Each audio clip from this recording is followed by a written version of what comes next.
households for all businesses across the country. Thirdly, energy prices are extremely volatile, rising and falling erratically every hour. This creates real risks to energy firms who are otherwise viable businesses. Those firms help supply the essential energy needed by households and businesses. So to support the market, we are announcing the Energy Markets Financing Scheme. Delivered with the Bank of England, this scheme will provide a 100% guarantee for commercial banks to offer emergency liquidity to energy traders. Mr. Speaker, the consensus amongst independent forecasters is that the government's energy plan will reduce peak inflation by around 5 percentage points. It will reduce the cost of servicing index-linked government debt and lower wider cost of living pressures. And it will help millions of people and businesses right across the country with the cost of energy. Let no one doubt, Mr. Speaker, that during the worst energy crisis in generations, this government is on the side of the British people. The Bank of England are taking further steps to control inflation, acting again only yesterday. And I can assure the House that this government considers the Bank of England's independence to be sacrosanct. And we remain closely coordinated with the Governor and myself, speaking twice a week. But, Mr. Speaker, high energy costs are not the only challenge confronting this country. Growth is not as high as it should be. This has made it harder to pay for public services, requiring taxes to rise. In turn, higher taxes on capital, higher taxes on labour have lowered returns on investment and work, reducing economic incentives and hampering growth still further. This cycle has led to the tax burden being forecast to reach the highest levels since the late 1940s, before even Her late Majesty acceded to the throne. We are determined, Mr. Speaker, to break that cycle. We need a new approach for a new era, focused on growth. Our aim over the medium term is to reach a trend rate of growth of 2.5%. And our plan, Mr. Speaker, is to expand the supply side of the economy through tax incentives and reform. That is how we will deliver higher wages, greater opportunities, and crucially, Mr. Speaker, fund public services now and into the future. That is how we will compete successfully with dynamic economies around the world. And that is how, Mr. Speaker, we will turn this vicious cycle of stagnation into a virtuous cycle of growth. So, as a government, we will focus on growth, even where that means taking difficult decisions. Now, none of this is going to happen overnight, but today we are publishing our growth plan. Today we are publishing our growth plan that sets out a new approach for this new era, built around three central priorities: reforming the supply side of the economy, maintaining a responsible approach to public finance, and cutting taxes to boost growth. Mr. Speaker, the UK today has the second lowest debt-to-GDP ratio of any G7 country.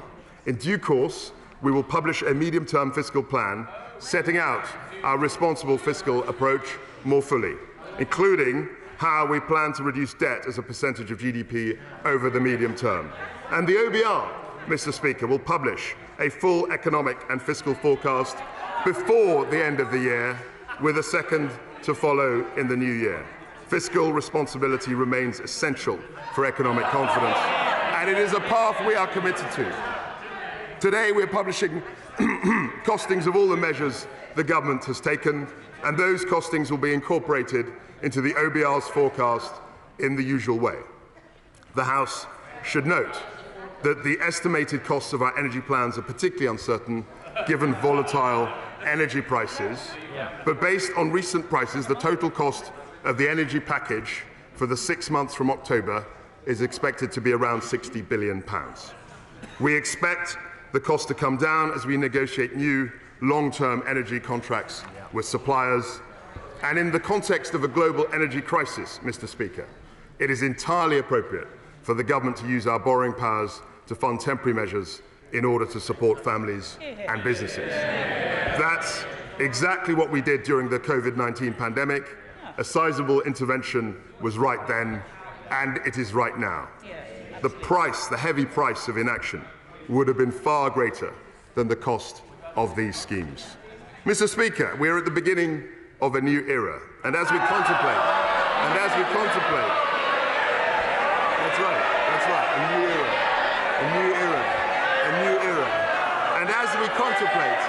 and as we contemplate this new era, we recognize, Mr. Speaker, that there is huge potential in our country. We have unbounded entrepreneurial drive. We have highly skilled people. We have immense global presence in sectors like finance, like life sciences, technology, and clean energy. But, Mr. Speaker, there are too many barriers for enterprise. We need a new approach to break them down, and that means reforming the supply side of our economy. Over the coming weeks, my Cabinet colleagues will update the House on every aspect of our ambitious agenda. Those updates will cover the planning system, business regulations, childcare, immigration, agricultural productivity, and digital infrastructure. But, Mr. Speaker, we start this work today. An essential foundation of growth is infrastructure.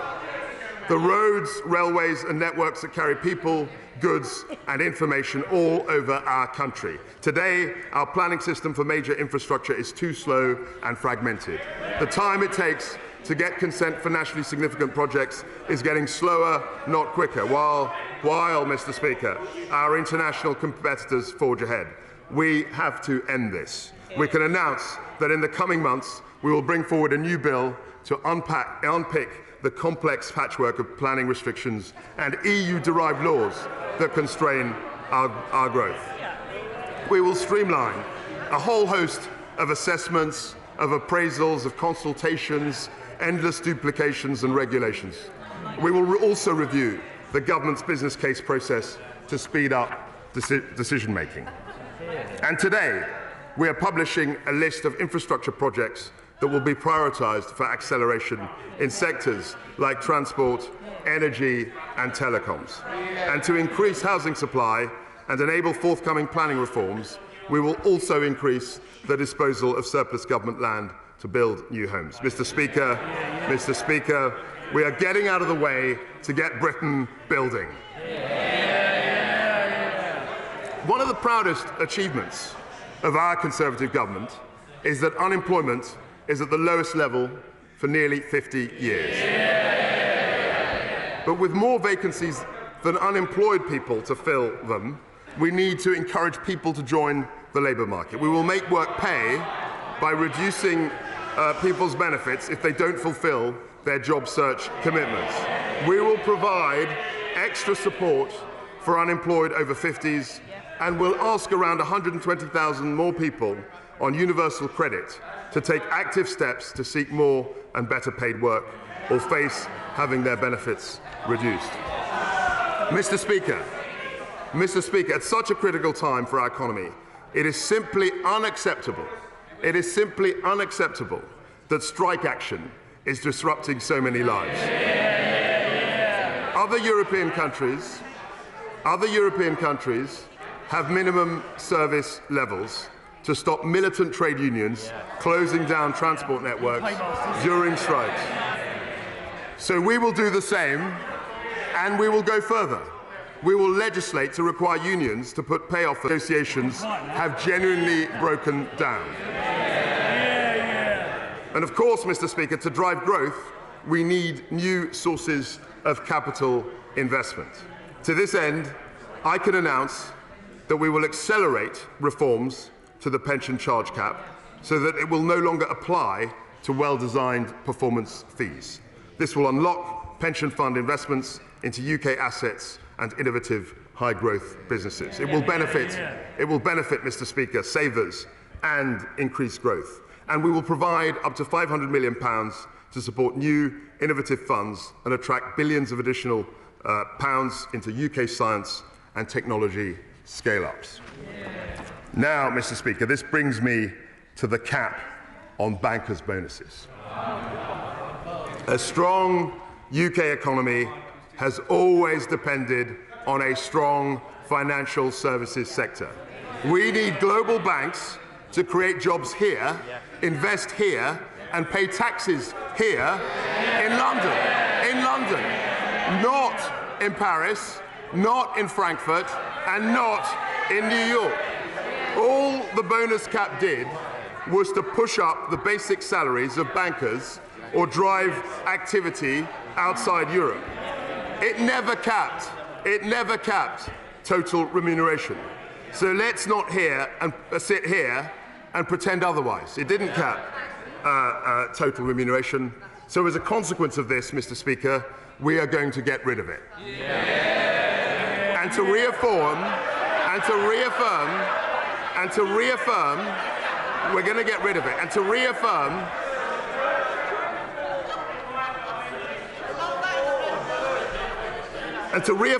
the UK's status as the world's financial services centre, I will set out an ambitious package of regulatory reforms later in the autumn. But, Mr. Speaker, to support growth right across the country, we need to go further with targeted action in local areas. So today, I can announce the creation of new investment zones. We will liberalise planning rules in specified agreed sites, releasing land and accelerating development. And, Mr. Speaker, we will cut taxes. For businesses in designated tax sites for 10 years, there will be accelerated tax reliefs for structures and buildings and 100% tax relief on qualifying investments in plants and machinery. On purchases of land and buildings for commercial or new residential development, there will be no stamp duty to pay whatsoever. On newly occupied business premises, there will be no business rates to pay whatsoever. And if a business hires a new employee in the tax site, then on the first £50,000 they earn, the employer will pay no national insurance whatsoever. That is an unprecedented set of tax incentives for business, Mr. Speaker, to invest, to build, and to create jobs right across the country. I can confirm to the House that we're in early discussions with nearly 40 places like Tees Valley, the West Midlands, Norfolk, and the West of England to establish investment zones. And we'll work with the developed administrations and local partners to make sure that Scotland, Wales, and Northern Ireland will also benefit if they are willing to do so. If we really want to level up, Mr. Speaker, we have to unleash the power of the private sector.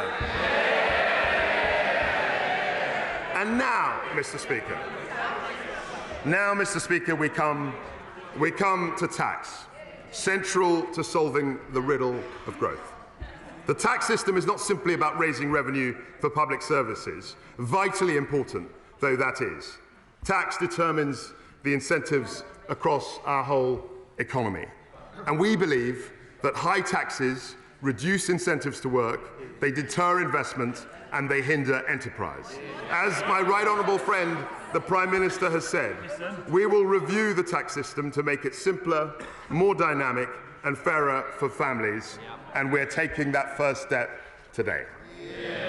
Mr. Speaker, the interests of businesses are not separate from the interests of individuals and families. In fact, it is businesses that employ most people in this country. It is businesses that invest in the products and services we rely on. Every additional tax on business is ultimately passed through to families through higher prices, lower pay, or lower returns on savings.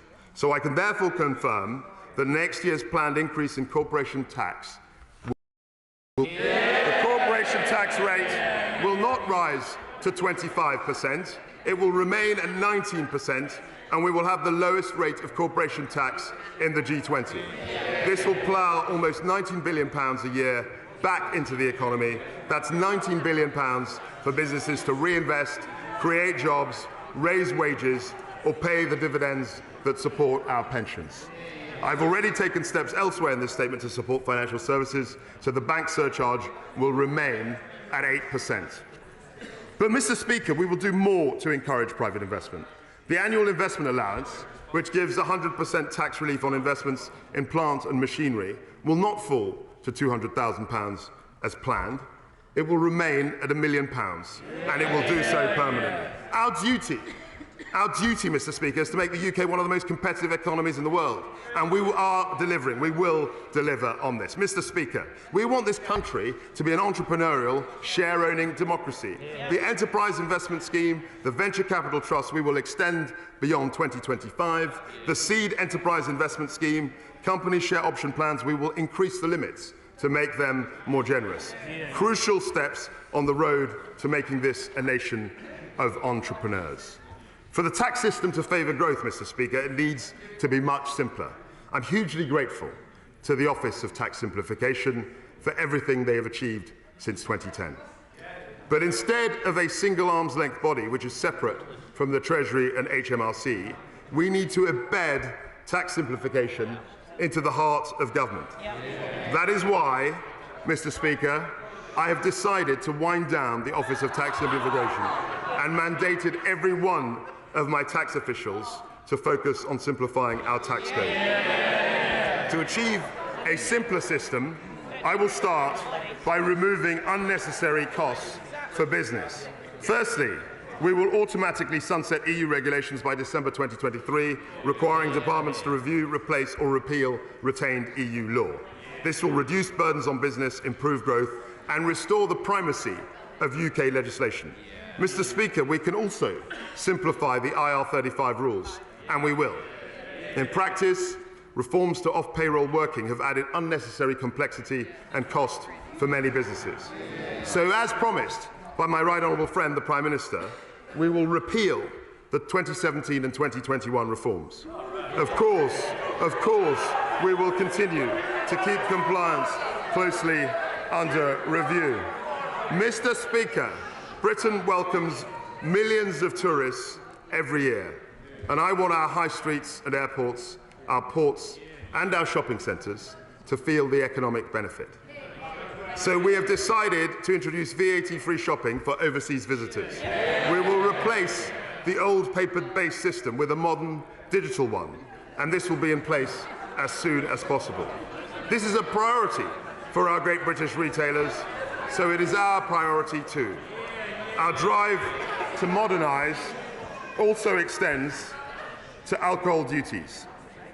I have listened to industry concerns about the ongoing reforms. I will therefore introduce an 18-month transitional measure for wine duty. I will also extend draft relief to cover smaller kegs of 20 litres and above to help smaller breweries. And at this difficult time, we are not going to let alcohol duty rates rise in line with RPI. So I can announce that the planned increases in the duty rates for beer, for cider, for wine and for spirits will all be cancelled. Now, Mr. Speaker, we come to the question of personal taxation. It is an important principle that people should keep more of the money they earn. And it is good policy, Mr. Speaker, to boost the incentives for work and enterprise. Yesterday, we introduced a bill that means the health and social care levy will not begin next year. It will be cancelled. The increase in employer national insurance contributions and dividends tax will be cancelled. And the interim increase in the national insurance rate brought in for this tax year will also be cancelled. And this cut will take effect from the earliest possible moment, November the 6th. Reversing the levy delivers a tax cut for 28 million people, Mr. Speaker, worth on average £330 every year. A tax cut for nearly 1 million businesses, and I can confirm the additional funding for the NHS and social care services will be maintained at the same level. Thank you. Mr. Speaker, I have another measure. Today's statement is about growth. Home ownership is the most common route for people to own an asset, giving them a stake in the success of our economy and society. So to support growth, increase confidence and help families aspiring to own their own home, I can announce that we are cutting stamp duty. In the current system, there is no stamp duty to pay on the first £125,000 of a property's value. We are doubling that to £250,000. First-time buyers currently pay no stamp duty on the first £300,000. We're increasing that threshold as well to £425,000. And we're going to increase the value of the property on which first-time buyers can claim relief from £500,000 to £625,000. The steps we've taken today mean that 200,000 more people will be taken out of paying stamp duty altogether. This is a permanent cut, Mr. Speaker, to stamp duty effective from today. I have another measure, Mr. Speaker. I have another measure. High tax rates damage Britain's competitiveness. They reduce the incentive to work, to invest and to start a business. And the higher the tax, the more ways people seek to avoid them, or work elsewhere, or simply work less, rather than putting their time and effort to more creative and productive ends. Take the additional rate of income tax. At 45%, it is currently higher than the headline top rate in G7 countries like the US and Italy. And it is even higher than social democracies like Norway. But I'm not going to cut the additional rate of tax today, Mr. Speaker. I'm going to abolish it altogether. From April the 23rd, we will have a single higher rate of income tax of 40%. This will simplify the tax system and make Britain more competitive. It will reward enterprise and work. It will incentivise growth. It will benefit the whole economy and the whole country. And Mr. Speaker,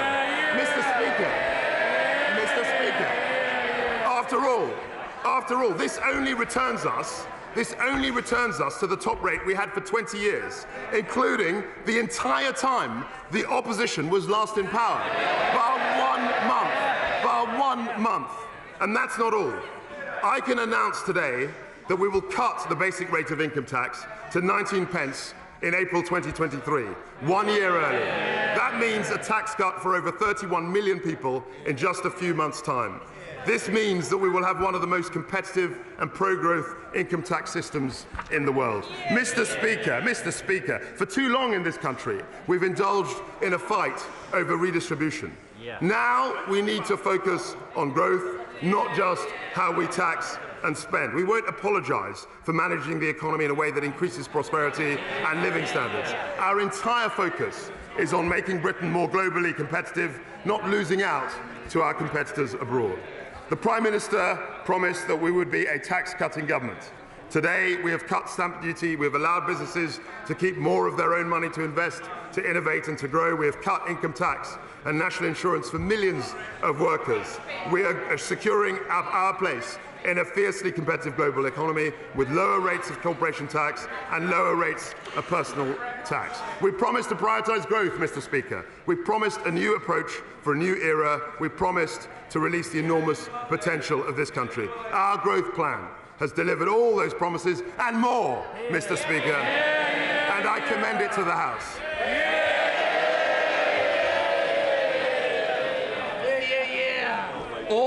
Order. Before I call the Shadow Chancellor, I inform the Honourable and Right Honourable members that at the end of questions on the statement, I will call the Chancellor of the Exchequer to move a provisional collection of taxes motion. Copies of the motion are being made available in the vote office. I now call the Shadow Chancellor of the Exchequer, Rachel Reeves. Thank you, Mr. Speaker. I would like to welcome the Right Honourable Gentleman to his place. Can I thank the Chancellor on his comprehensive demolition of the record of the last 12 years. Their record, their failure, their vicious circle of stagnation. The Chancellor has confirmed that the costs of the energy price cap will be funded by borrowing, leaving the eye-watering windfall profits of the energy giants untaxed. The oil and gas producers will be toasting the Chancellor in the boardrooms as we speak, while working people are left to pick up the bill. Borrowing higher than it needs to be, just as interest rates rise. And yet the Chancellor refuses to allow independent economic forecasts to be published, which would show the impact of this borrowing on our public finances, on growth and on inflation. It is a budget without figures, a menu without prices. Speaker, what has the Chancellor got to hide? This statement is an admission of 12 years of economic failure. And now here we are, one last claim that these ministers are chopping and changing, all the chaos and confusion. There has been one person there throughout, the Prime Minister. She's been a minister for a decade and defended every single economic decision. So when the Prime Minister says she wants to break free from the past, what she really means to say is that she wants to break free from her own failed record. Because where have the last 12 years left us? Lower growth, lower investment, lower productivity, and today we learn that we have the lowest consumer confidence since records began. The only things that are going up are inflation, interest rates and bankers' bonuses. And borrowing. As the Tories become more and more detached from reality, millions of people, millions of our constituents, are lying awake at night, worried about how they're going to make ends meet. Labour won the argument that action on energy bills was necessary. But the question is, who pays? The energy producers who have profited so much from the rises in prices should make a contribution. But when the country asked who should fit the bill for their energy rescue package, the Conservatives responded, you, the British people. Instead of standing up for working people, the Conservatives chose to shield the gigantic windfall profits of the energy giants, leaving tens of billions of pounds on the table and pushing all of the costs onto government borrowing, to be paid for by current and future taxpayers. The Prime Minister and Chancellor have no regard for taxpayers' interests or for the concerns of working people. It's not just the Conservative Party is not working for ordinary families, it is actively working against them. Mr. Speaker, we have had 6 so-called plans for growth from the Conservatives since 2010. Here they are, Mr. Speaker, a litany of failure, every single one of them. Now, I do at least commend the Chancellor on having the ambition of achieving 2.5% growth a year, the last Labour government's rate of economic growth. But to achieve that sort of growth, and for that sort of growth to be sustainable, you need a credible plan. And the truth is that this government does not have one. The Prime Minister and Chancellor are like 2 desperate gamblers in a casino, chasing a losing run. The argument peddled by the Chancellor today isn't a great new idea or a game changer, as the Minister said, as much as he'd like us to think so. What this plan adds up to is to keep corporation tax where it is today and take national insurance contributions back to where they were in March. Some new plan. And it's all based on an outdated ideology that says if we simply reward those who are already wealthy, the whole of society will benefit. They've decided to replace levelling up with trickle down. As President Biden said this week, he is sick and tired of trickle-down economics. And he is right to be. It is discredited, it is inadequate, and it will not unleash the wave of investment that we need. Mr. Speaker, it is not just those on this side of the House who have these concerns. The Right Honourable Member for Surrey Heath described the Prime Minister's economic plans as taking a holiday from reality. The Right Honourable Member for Richmond, that was 2 Chancellors ago, was perhaps too honest with his party He said, we have tried having a low corporation tax as a means of getting business to invest, but that it has not worked. Now, the new Chancellor and the new Prime Minister used to agree with that. Indeed, they voted for it. Labour supported it too. Members opposite might have changed their minds, but we have not. Because the evidence shows that low rates of corporation tax are not the best way to boost investment and productivity. And the Tories' own record shows that. Britain has the lowest headline rate of corporation tax in the G7, but we also have the lowest rate of business investment in the G7. That's why Labour would do what businesses are actually asking for, using targeted investment allowances to boost productivity and growth, and scrapping outdated and unfair business rates that harm our high streets and small businesses, replacing them with a system that's fit for the 21st century. And what about their other policies? Let's take the so-called investment zones. Again, these are nothing new. Every time they were tried, all they have achieved was moving growth around the country, not creating it. The best way out of the high-tax, low-growth spiral that the Conservatives have created is to get the economy firing on all cylinders in all parts of the country. It's going to take much more than a stamp duty cut to get our country back on track, and home ownership back to the levels last seen under a Labour government. Now, these stamp duty changes have been tried before. Last time the government did it, a third of the people who benefited were buying a second home, a third home, or a buy-to-let property.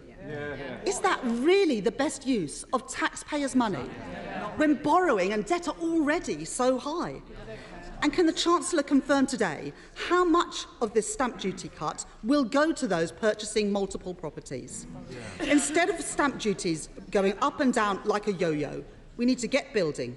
We need to target support at first-time buyers and tackle the issue of homes being sold to overseas investors.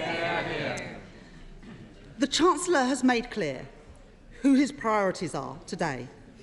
Not a plan for growth, a plan to reward the already wealthy, a return to the trickle-down of the past, back to the future, not a brave new era. The Chancellor and Prime Minister proclaimed in Britannia Unchained that the British are amongst the worst idlers in the world. And to prove that they mean it, instead of supporting working people, this government is cutting their rights at work. Working people are the backbone of Britain and they should be respected, not sneered at. Labour will always stand up for their rights. Mr. Speaker, the Chancellor has in effect today admitted he has broken his own fiscal rules. This is now the 10th time that the Tories have broken their own fiscal rules, something I'm sure that the Office for Budget Responsibility would have confirmed if they had been allowed to publish their forecasts today. Mr. Speaker, it is unprecedented to have a fiscal statement of this scale with no independent forecasts from the Office for Budget Responsibility. Never has a government borrowed so much and explained so little. Economic institutions matter, yet this government has undermined the Bank of England, sacked the respected Permanent Secretary at the Treasury and silenced the Office for Budget Responsibility. This is no way to build confidence. This is no way to build economic growth. Mr. Speaker, Labour believes in wealth creation. We will always support enterprise, creativity and hard work. We want British business to grow, to be successful and to contribute to our country's prosperity. What we don't believe, as the Chancellor and Prime Minister do, is that British workers are idlers. We understand that it is the workers who turn up every day to make a great product at a factory or deliver a great service in the store who generate growth. It is the teachers giving the young people the skills they need, the doctors and nurses keeping people well, the entrepreneur taking a personal risk to start a new business. These are the people who generate growth and they all deserve to share in it too. Mr. Speaker, this statement is more than a clash of policies. Yeah. It is a clash of ideas. Two different ideas about how our country prospers. If you are a pensioner worried about the cost of living, a working family see your mortgage rate going up, a small business whose costs are spiralling, the government's announcements today do little to reassure them. Bigger bonuses for bankers, huge profits for energy giants, shamelessly shielded by Downing Street, and all the while, ministers pile the crushing weight of all of these costs onto the backs of taxpayers. The value of sterling has fallen.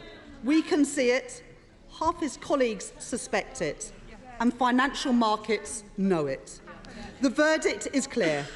When it comes to the economy, this Tory leadership do not know what they are doing.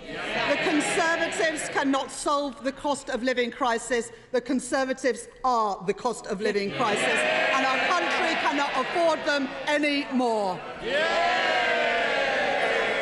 Chancellor of the Exchequer.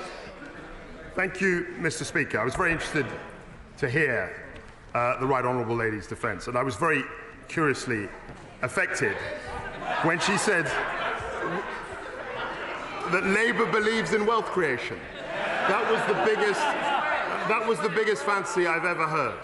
You cannot grow, Mr. Speaker, the economy if you keep taxing families. You cannot grow the economy.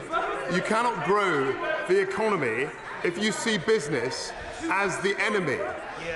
We have to reiterate very clearly to our friends on the opposite benches that you cannot tax your way to prosperity. You cannot help workers by increasing their taxes.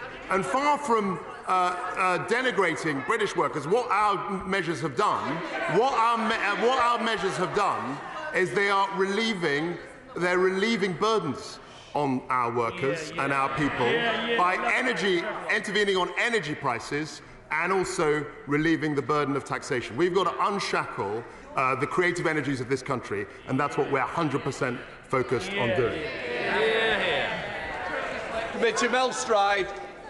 Mr. Speaker, I welcome much in this statement. There is a great deal that will help millions of families and businesses up and down the country, but there is a vast void at the centre of the announcements that have been made this morning, and that is the lack of an independent OBR forecast. And at a time, Mr. Speaker, when the markets are getting twitchy about government bonds, when the currency is under pressure, now is the time for transparency and make it very clear that whatever tax cuts or otherwise there may be, they are done in a fiscally responsible manner.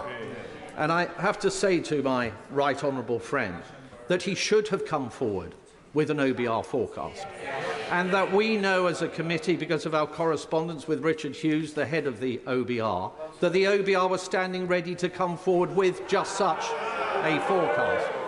And we further know, because of that correspondence, that there is a forecast, a baseline forecast, that the Chancellor has at the moment and would have been on his desk when he first arrived in office. So could I now gently and respectfully ask him to release that forecast, to provide transparency to the House, to provide a calmness to the markets, and to do it without any further delay?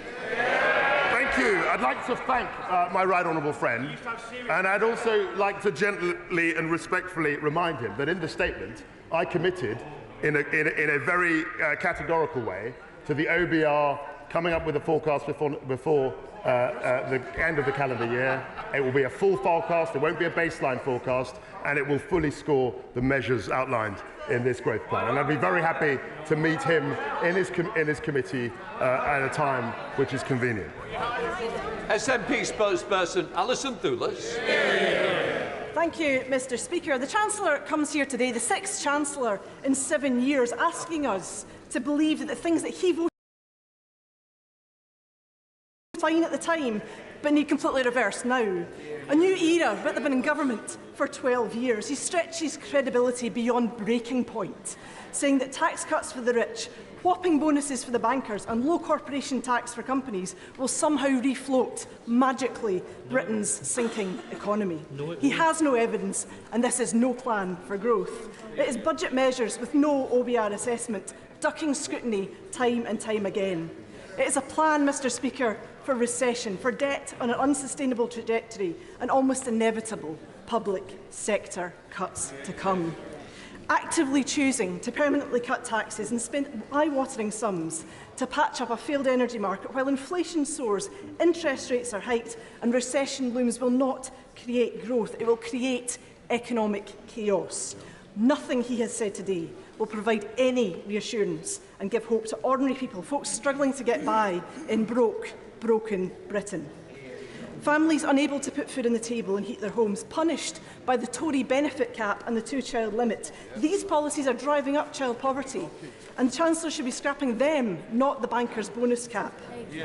Indebted households already struggling to pay their mortgages in debt. A stamp duty cut is not going to help, it's going to overheat that housing market even more. Mr Speaker, disabled people and carers are terrified the electricity will run out. Pensioners are scared to turn on the heating. The energy price cap should not go up. It's already too high, and people must get more help now. Asylum seekers and people stuck on no recourse to public funds are forced to get by on a pittance, and there was nothing whatsoever for them from this Chancellor. Mr Speaker, community organisations like Glasgow Central Mosque face additional energy bills of hundreds of thousands of pounds, which is a charity they just cannot afford. People depend on community organisations like the mosque, and they are being asked to be on the front line this winter. Even with the 6-month reprieve in energy prices, these bills will not go away. Would the Chancellor have the mosque close their elderly daycare service, or the counselling provision, the mother and toddler group, the poverty reduction work, or the vaccination centre that's been running in the community hall? These are very real choices communities are already having to make. The businesses I've been listening to over the past months are incredibly worried for the future. They were already facing severe pressure through supply chain costs, input costs, labour costs, COVID debts and Brexit woes before energy prices soared. Now they don't know how they will survive. 6 months will go by in a flash, and the question remains, what then? What then from the Chancellor? Companies can't wish away these bills. The eye-wateringly unaffordable contracts they are being forced to sign right now. What happens to those businesses who just miss the arbitrary cut-off? And what of the increase in standing charges, which we already know are disproportionately high in Scotland? Mr Speaker, Scotland is an energy-rich country, but we don't have the power. Scotland's renewables sector is booming, but in off-gas grid rural Scotland, surrounded by the wind turbines generating clean green energy, people are having to spend an absolute fortune in heating oil. In Argyll and Bute, in Angus, the Highlands and Isles and across our rural communities, household fees increases of over 230% in the past 2 years alone. The UK Government's offer of £100 is nothing short of an insult as people turn to credit cards to fill up their fuel tanks.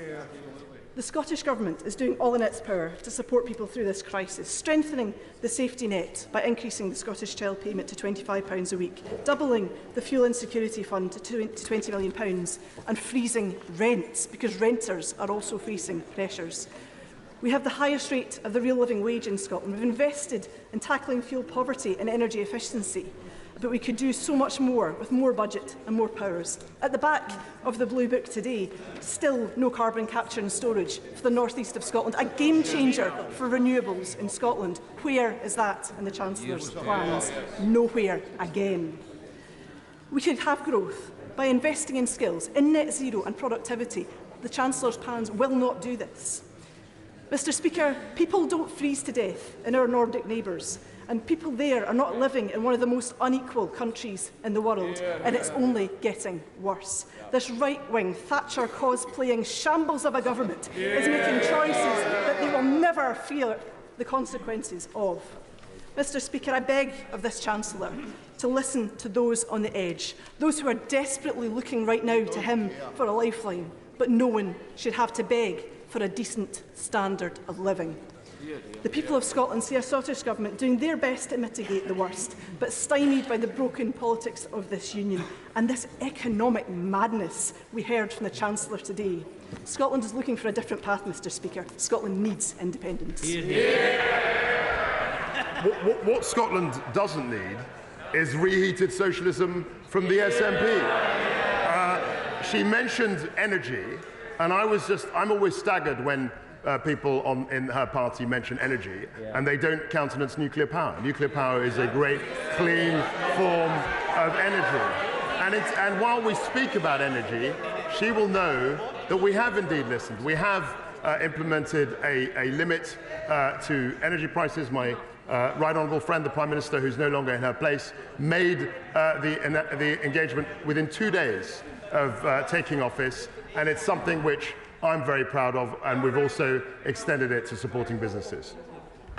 In fairness, the spokesman for the SNP was heard in silence by members on this side. I certainly expect the answer to be heard in silence, and especially as it affects the constituencies concerned. Chancellor of the Exchequer. And I was very surprised to hear her mention energy, given the SNP's appalling record in that regard. I'm very open to her ideas, but I would very much recommend that she pursues nuclear power, which has got a great tradition in Scotland. John Glenn. Mr. Speaker, I very much welcome the aspirations for growth, and all governments, all Conservative chancellors should have their minds focused on sustainable growth. I welcome the measures on EIS and SEIS which were planned. I note the economic logic behind the bankers' bonus cap change.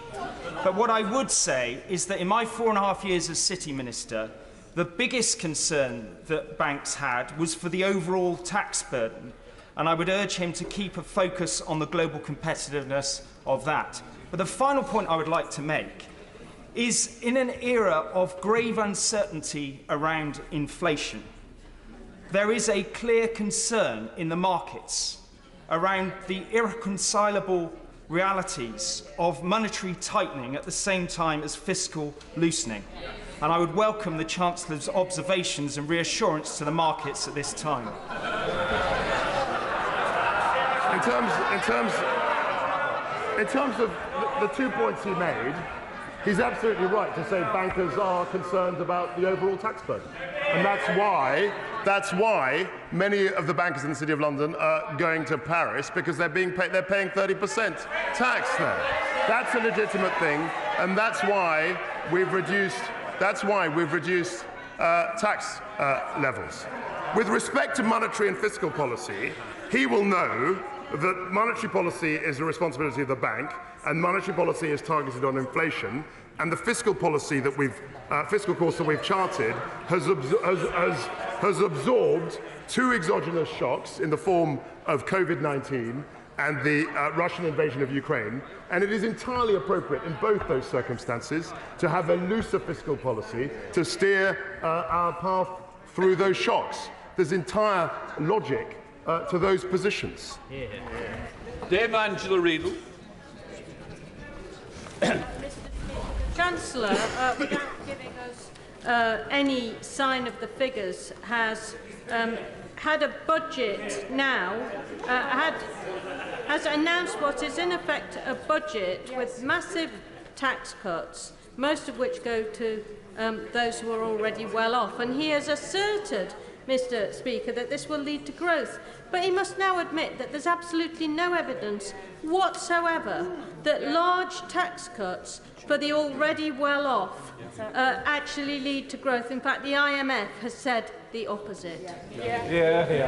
In response to that, I would say that there is plenty of evidence that high tax, high regulation socialism leads to a complete disaster as far as economic outcomes are concerned.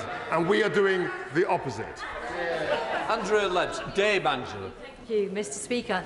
Can I commend my right honourable friend for the incredibly broad package of support for all those who are faced with massive energy bills right now? And does he share my concern that members opposite are talking down the size of that package, and that in itself is causing grave concern amongst pensioners and families who are not therefore understanding that actually help is on its way and that the government has sought to deal with that very grave concern. I'm very grateful to my right honourable friend for pointing out that the scale of the intervention is unprecedented and millions of people and businesses will be helped by what the government is doing. I'd like to thank her very much for that. John MacDonald. The cut of the 45p rate benefits the richest 1% in our society. Combined with lifting the cap on bonuses and his attack on those on universal credit, does he not realise that this is the most socially divisive budget in a generation? And has he not looked at history of engineered booms of this sort, which in the 1960s, the dash for growth created catastrophe in our economy, the Barber boom of the 70s created unemployment, and the Lawson boom eventually created chaos. The only benefit which each of those three engineered booms resulted in the fall of a Tory government. All I remember was the financial crisis of 2008, which his own party presided over and managed to engineer. The other point I would mention is that the 40p rate was the rate for 20 years, and it was actually the rate that adopted by his party when they were successful and they used to win elections. John Redwood. I strongly welcome the growth plan and the tax cuts that will help deliver it. And does he agree with me that there are more obstacles to be swept aside so that we can grow more of our own food, produce more of our own energy, supply more of our own goods, to raise the living standards, generate the better jobs that we all want? As so often, my right honourable friend is 100% right. Sarah Olney. Very much, Mr. Speaker. This Conservative government is completely out of touch. Today we've witnessed the biggest and most irresponsible increase in borrowing in recent times, borrowing that could have been offset by increasing the windfall tax on oil and gas companies, but instead this bill will be paid by millions of householders through higher taxes for years to come. And the Chancellor's excuse for this reckless approach is that it will lead to growth, which will supposedly trickle down as higher prosperity for the rest of us. So will the Chancellor explain to my constituents how handing £45 billion of their taxes to the UK's most profitable companies and the wealthiest individuals will help them to get a GP appointment when they need it, give their children a better education and make their streets safer? Very good. So what the honourable lady didn't mention in her question was the fact that a growing economy creates growing tax revenues which pay for public services. Her high tax approach, her high tax, high spend approach leads to a cycle of stagnation. We want to break free of that. Kevin Hollinray. Thank you, Mr. Speaker. Growth and cutting of taxes are true Conservative principles. So is balancing the books. By my calculations, the deficit this year, based on his announcements, will be in the region of £250 billion. Probably £150 billion. That's certainly evidence we got to the Treasury Select Committee yesterday. I'd be interested in his actual forecast if that's not the case. But can he confirm, as he seeks to balance the books in the future, because of course there will be a higher deficit either way on this announcement, he will not do so by cutting investment in the North, infrastructure investment in the North, whatever the outcome may be in terms of his likely growth path from here? So my honourable friend will know that through growth we will get more tax receipts, which will actually, over the medium term, reduce certainly the net debt to GDP ratio, and that's 100% what we're focused on. And he's right that in the past we've tended to reduce expenditure on capital projects, and we mustn't do that in the future if we're to pursue our goals in terms of levelling up. Dame Margaret Hodge. Thank you, Mr. Speaker. We expect our government to implement policy based on evidence. And as a student of history, the Chancellor will be familiar with Anthony Barber's 1970 disastrous economic experiment. Same thing, low tax, deregulation, desperate quest for growth, And all that did was lead to the barber boom, followed by a big crash, 3-day working week, and it turned to bust. The Chancellor is risking all our livelihoods, he's risking our economy, and he's risking our public finances on the altar of a discredited ideology. A tsunami of tax cuts and giveaways to 80,000 Conservative members who voted the Prime Minister into office, and little for the 80% of Britons who are struggling and facing a tough winter ahead is outrageous. According to Einstein, Mr. Speaker, insanity is trying to do the same thing over and over and expecting different results. My question to the Chancellor is this: can he not see that his budget is madness? No, I think it's perfectly sane to want to grow the British economy by creating incentives. And on the barber boom, I mean, she's a student of history. The barber boom was driven very primarily by very loose monetary policy. It was essentially a demand sort of pump priming experiment. This is the opposite of that. What we're trying to do is to create incentives and also look at supply side reform. It's a completely different model. Greg Hans. I congratulate the Chancellor on the measures announced today, and congratulate him personally as well on his new role, particularly the cut in base rate, the abolition of the 45p rate, the stamp duty cut, and also the return of tax-free shopping to visitors, which will be very much welcomed in central London.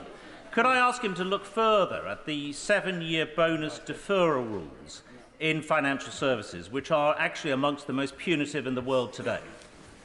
Absolutely. I will be updating the House on measures for the financial services to try and make sure that they become, as they have been in the past, a world-leading industry. Sammy Wilson. I think many people will be astounded at the reaction there has been today at the Chancellor's proposal to increase economic growth in the United Kingdom, which will increase standard of living, increase employment, help to raise revenue for public services and reduce the national debt. I only hope that the Brexit freedoms that he's talking about, once we are free of the Northern Ireland Protocol, will lead to investment zones and regulatory reform in Northern Ireland. But would the Chancellor consider two things to help working families? First of all, as far as childcare tax-free allowances are concerned, which would be an immense help for working families, would he consider an increase in that? And since 2/3 of people in Northern Ireland rely on home heating oil, would he accept that £100 of an increase when there's been a 300% increase in the price of heating oil is not acceptable? On those three issues, we're absolutely looking at the childcare issue, and I'm sure colleagues, one of my cabinet colleagues will update the House on that. We're talking about the heating oil intervention. And on investment zones, we are very willing and eager to engage with Northern Ireland colleagues and friends on working out how we can roll out investment zones in Northern Ireland. Anthony Brown. I strongly welcome this radical and generous package of measures to promote growth and provide support for households. And I also very much welcome the fact that we're positioning the Conservative Party as a low-tax party. And I join my colleagues in welcoming the cuts to income tax and corporation tax and various other taxes. I also particularly welcome the cut to the most economically damaging of all taxes, which is stamp duty, which is seen as reducing labour mobility, clogging up the housing market. That cut is welcome. But groups like the Institute for Fiscal Studies have called for the full abolition of stamp duty to promote economic growth. Will my right honourable friend, the Chancellor, go even further and look at further cuts to stamp duty to reduce the economic damage it causes and the damage to households? My honourable friend, whose policy prescriptions are always very interesting and very valuable. I've only been in post 2.5 weeks, but I'd be very happy to discuss with him how we can simplify our tax system. Thank you, Mr. Speaker. We know that inflation is way off target, and today's announcement of 45 billion worth of tax cuts is going to make that worse, forcing the Bank of England to have to consistently continue to raise mortgage rates, and that's going to hammer homeowners and mortgage holders. The Chancellor hasn't published the OBR analysis.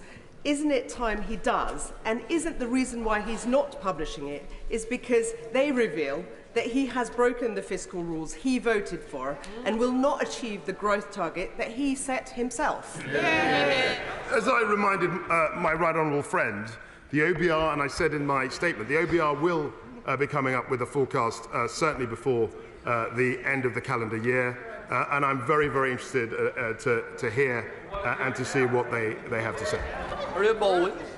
Thank you, Mr. Speaker. And President Putin has weaponised the cost of energy against Western economies, and the measures announced today are very welcome in helping our constituents with temporary support through this terrible time of invasion.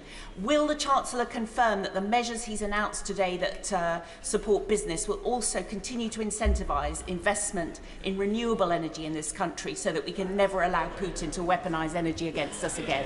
My honourable friend makes an excellent point with regard to renewables. It's always salutary to remind the House we've got 11, nearly 12 gigawatts of installed capacity of offshore wind, which makes us the second only to China in terms of the offshore wind rollout. And there's no reason why we can't continue to lead the world in renewables, particularly in offshore wind, solar and other forms of renewable power. Emma Hardy. Mr. Speaker, does the Chancellor agree with the former Bank of England rate setter Martin Wheel, who says that the government's approach could end in tears with a run on the pound? What will end in tears is high taxes, high spend and very low growth. And that's what exactly the iron cycle that we're trying to break. Andrew Mitchell. I very much welcome what my right honourable friend has said in respect of growth about investment zones, which he says will come to the West Midlands. I think that will be very helpful in levelling up in the West Midlands and the Birmingham area. Can I remind him of the importance of the UK investment in tackling international problems, whether it's pandemics, illegal migration or climate change? That's about British expertise, but it's also about British money. Can he confirm to the House that we are on track to restore what was a manifesto promise of bringing back the 0.7 in 2024? Chancellor. We're always looking at our manifesto commitments, and given our leadership in this, I hope that we can come to the 0.7 as soon as is practicable and the finances, the public finances allow. Ben Lake. The Chancellor began his statement by stating that the government will be cutting everyone's energy bill by an average of £1,400. But there are concerns, of course, whether this will indeed be the case for households and businesses that are not connected to the mains gas grid. Some 74% of properties in Ceredigion depend on alternate fuels that will not be subject to the measures announced this week. Therefore, will there be further support for such households and businesses to ensure that they benefit in a similar way to those that are connected to the mains gas grid? Yeah, we're discussing support for off-grid properties, people who rely on heating oil and other forms of energy. And that's something which my right honourable friend, the Business Secretary, Energy Secretary, will be discussing as well, and will set forth in more detail very soon. Sir Jeremy Wright. Thank you very much, Mr. Speaker. I welcome the short-term support on energy costs the government is pursuing, and I welcome too the government's focus on growth in the longer term.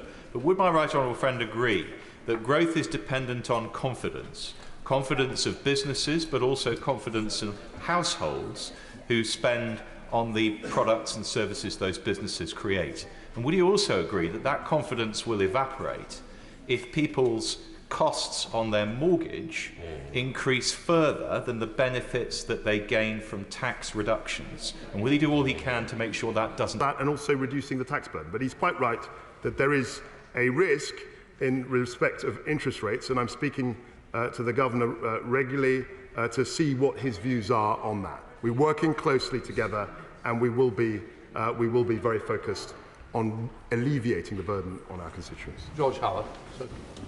The Chancellor proclaimed the end of redistribution.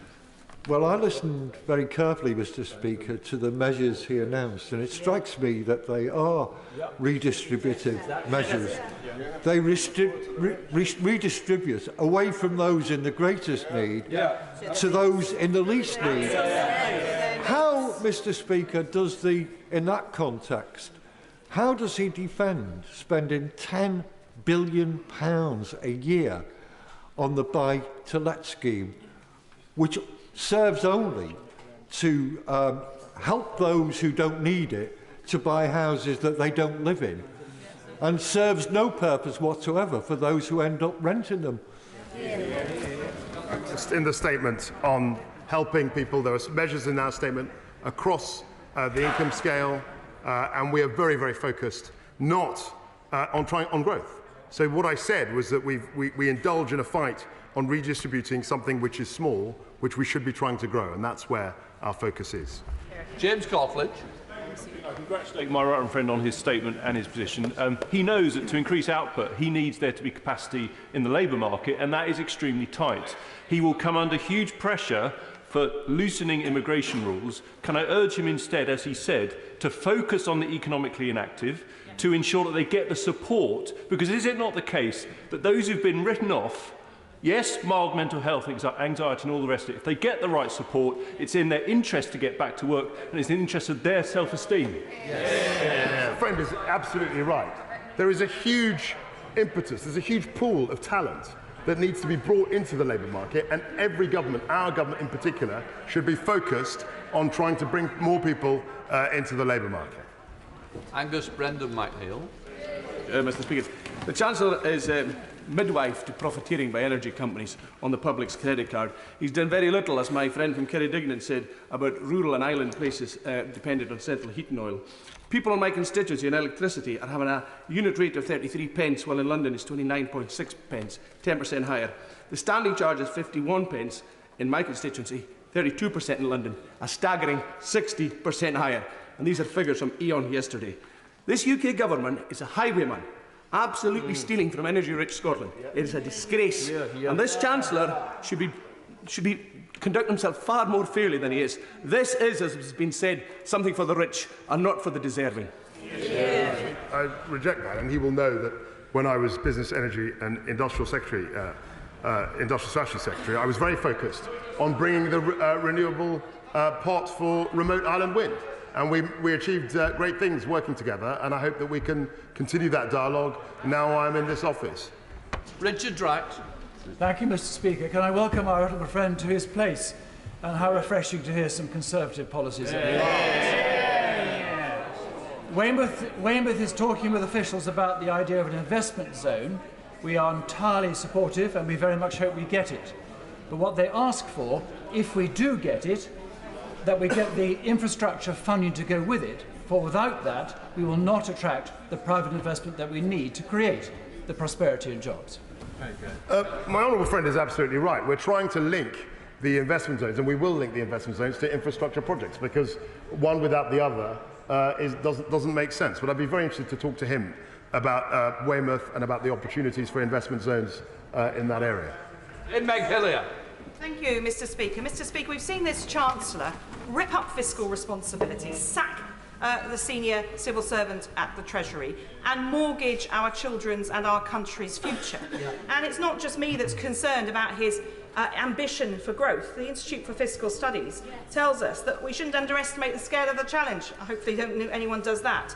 An increase in annual growth of more than 0.7% of national income, the increase required just to stabilise debt as a share of GDP, would be equivalent to the difference between the growth in the UK experienced in the 25 years from 1983.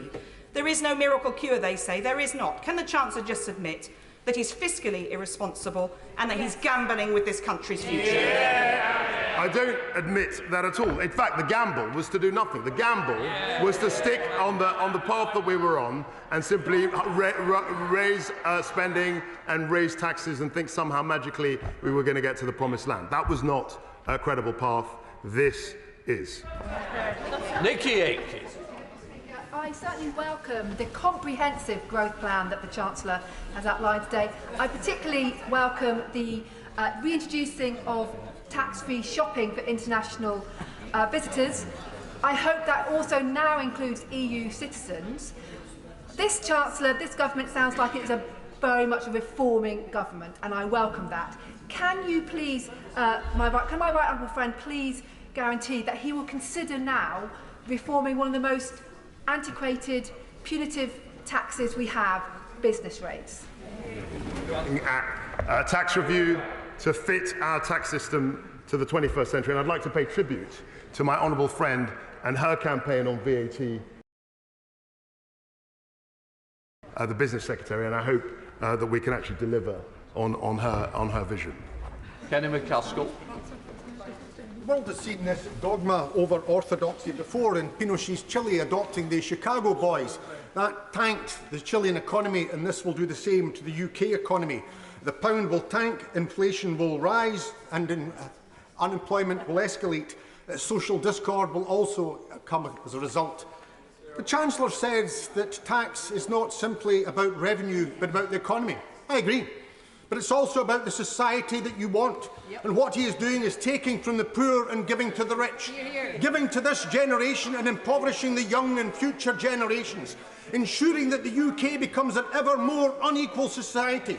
That comes at a cost not just in unemployment, but all sorts of social issues that we saw in the 1980s. That's why Scotland demands its referendum. We want the opportunity to continue to build a better and fairer society. This is a route to disaster that will be paid not just by the poor, but indeed by middle income, and only the rich will benefit.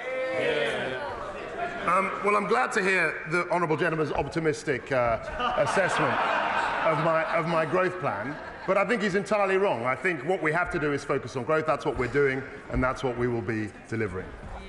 Rick Clark. Thank you very much indeed, Mr. Speaker. I welcome my right honourable friend's statement. He's absolutely right to focus the Treasury on growth. One of the most important sources of that is to build on our excellence in science and innovation. So will my right honourable friend say whether he's still committed to reaching the 2.4% international average for R&D investment by 2027 and to achieve his target of 20 billion by the end of this Parliament? And I want to pay tribute to my right honourable friend's tenure in Bays. He was a great Secretary of State who really championed science. I did try to do the same in that post, and I look forward to engaging with him on the science agenda going forward. John Trickey. Thank you, Mr. Speaker. And isn't it clear that the Chancellor's growth plan only grows one part of the economy, and that's the bankers' bonuses and the incomes of the richest in our society? And if the Chancellor really wants to cut through the cycle of low pay, poor productivity and low economic growth, shouldn't he actually be abandoning his ideological commitment to trickle-down economics and finally announce a massive public programme of investment in England and Britain's regions and nations? So we do have a massive programme of investment, and it's called business and the private sector being able to mobilise capital to act in such institutions like investment zones. That's a really radical plan, and I was delighted to announce it this morning. Robert Halford. Thank you very much, Mr. Speaker. I strongly welcome the income tax cuts and the energy rebates and the freeze, as well as the other cost of living measures, which will enormously help my constituents, many of whom are working 7 days a week just to keep their heads above water. If I could just ask my right honourable friend, he knows that petrol and diesel prices have been historic highs, and that hauliers have been paying up to £125 more every time they fill up. White van men and women filling up £25 more every time they fill up at the petrol stations. So will my right honourable friend, when he comes back and does a full budget, please do everything he can to cut fuel duty, because as he has made clear, he's a tax-cutting Chancellor. Yeah, I'd be very happy to engage my right honourable friend on that. I've entered the House at the same time as he did, and I know that nobody has been more tireless and unstinting in supporting his constituents and focusing on lessening the tax burden. Ellie Reeves. Thank you, Mr. Speaker. We welcome the Chancellor's targets to get back to levels of growth last sustained under a Labour government. Yeah. But under the Conservatives, the UK is currently forecast to have the slowest growth rate of any advanced economy next year. So can the Chancellor tell us what the OBR's estimate is of the impact of the measures announced today on growth? Yeah, as I said, the OBR will come up with a full forecast before the end of the calendar year. It's very clear they've Martin Vickers. Thank you, Mr. Speaker. My right honourable friend is well aware of the great opportunities in northern Lincolnshire and the Humber region, particularly surrounding renewable energy. And I welcome his announcement relating to investment zones. And I and the two Conservative local authorities in my constituency want to work with him to deliver that. But even sooner, we can actually deliver on the Humber Freeports. Can he confirm that the Freeport designation will continue, and will he unblock the process that is delaying the launch of the Freeport? The Freeports are certainly continuing, and I'd be very happy to speak to my honourable friend about how we can, as he says, as he puts it, unblock the process to accelerate the Humber Freeport bid. Caroline Lucas. Thank you, Mr. Speaker. This budget amounts to an environment wreckers charter, and it is also a statement of missed opportunities. For example, a report just this week shows that a major programme of insulating homes in Britain and installing heat pumps could benefit the economy by £7 billion a year, create 140,000 jobs, by 2030, get our fuel bills down, get climate emissions down too. Tucked away in the growth report on page 14, there is a tiny reference to some investment in energy efficiency. It is nowhere near enough. Why is he setting his face against the kind of retrofit revolution that offers the only viable way out of the current crisis, as well as reducing our dependence on fossil fuels? Is it because, for him, dogma and deregulation trump evidence and common sense every time? It's not about dogma and deregulation. In fact, in terms of the eco and energy efficiency measures, I have campaigned for them certainly when I was business secretary, and I made sure that there was, in fact, reference in the growth plan to the eco plan. And we're going to try, and we may well expand that at a future date. Alberto Costa. Thank you, Mr. Speaker. Nuclear power must form part of a diversified energy portfolio. Can I welcome the measures that the Chancellor has announced today, particularly accelerating energy infrastructure? Can he just say a few words about whether his welcome package includes accelerating modular nuclear reactors? This is the future of the nuclear industry. Would you like to say a few words about that? Look, I was very focused, as he knows, on SMR production when I was base Secretary of State, and it's something that I want to, the thinking about that, I want to bring into the heart of the Treasury. There's still negotiations to be had, but he's absolutely right. SMRs, nuclear, that's part of our energy mix in the future. Jess Phillips. Thank you, Mr. Speaker. Can the Chancellor just confirm for me that he has just announced a tax cut that means someone earning £1 million will be £40,000 better off? That is more than a nurse earns and over £10,000 more than the average wage in Birmingham. Yeah. What I am going to confirm is that the top rate of tax, has gone back to what it was before she entered the House, but when the party opposite was successful and winning elections. The top rate was for 20 years, and that's what we've gone back to. Peter Alders. Thank you very much, Mr. Speaker. In the Lowestoft and Great Yarmouth area, there is already an enterprise zone which has been very successful, though the land allocated needs to be adjusted to take advantage of the opportunities in the offshore energy and a revived fishing industry. Can my right honourable friend confirm that this existing enterprise zone will benefit from the opportunities that will be provided for the investment zones that he's announced? Chancellor? The enterprise zones, free ports, new investment zones will all benefit from tax reduction, planning, relaxation, and of course there will come a time when other zones, other people, other places will want to become investment zones. This is a huge opportunity for communities up and down the country. Catherine McKinnell. Government and another growth plan. Yet the reality is the child poverty gap between the North East and the rest of the country is at a 20-year high. So can the Chancellor explain how giving these tax cuts to the most wealthy will put food on the table of children living below the poverty line in Newcastle this winter? When a recession and economic downturns have hit in the past, the people most adversely affected are the most vulnerable in society. What that means that we have a duty to grow the economy and to make sure that we turbocharge growth. That's how we will help all of our constituents. Greg Smith. Thank you, Mr. Speaker. Can I warmly welcome my right honourable friend's statement and the return to low tax free market principles that we on this side know will lead to growth and prosperity for everybody in our country. Now, we know the role that the self-employed and entrepreneurs played in growing the economy and getting us back to prosperity after the mess the party opposite made of the economy when they were last in government. So I was delighted to see the reforms to IR35 in my right honourable friend's statement. Can he confirm that with 12,000 registered self-employed in my constituency, those reforms will come quickly to give the self-employed of today, the entrepreneurs of tomorrow and the businesses that might contract their services the confidence to get on and grow? Chancellor. Absolutely, 100%. Justin Oswald. Mr. Speaker, this statement seems completely divorced from the realities of most people's lives. The Chancellor's made the choice to deliberately remove the cap from bankers' bonuses while deliberately ignoring the needs of people who are already struggling to make ends meet. So what is his message to these people, the people who are not going to benefit from his love-in with the super-rich? How does he think people are going to manage? Does the Chancellor just not care?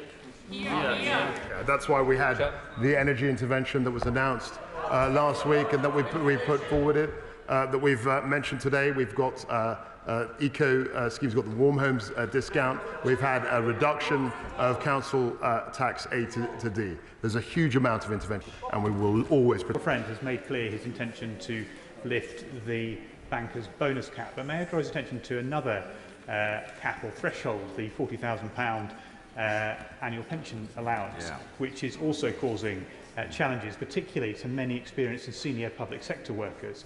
My right honourable friend will be aware of the challenges, NHS workforce challenges that our health service currently faces, and unless this issue is dealt with effectively, and we scrap the £40,000 annual allowance for defined benefit pension schemes, we're going to lose a lot of very experienced clinicians at a time when the NHS needs them the most.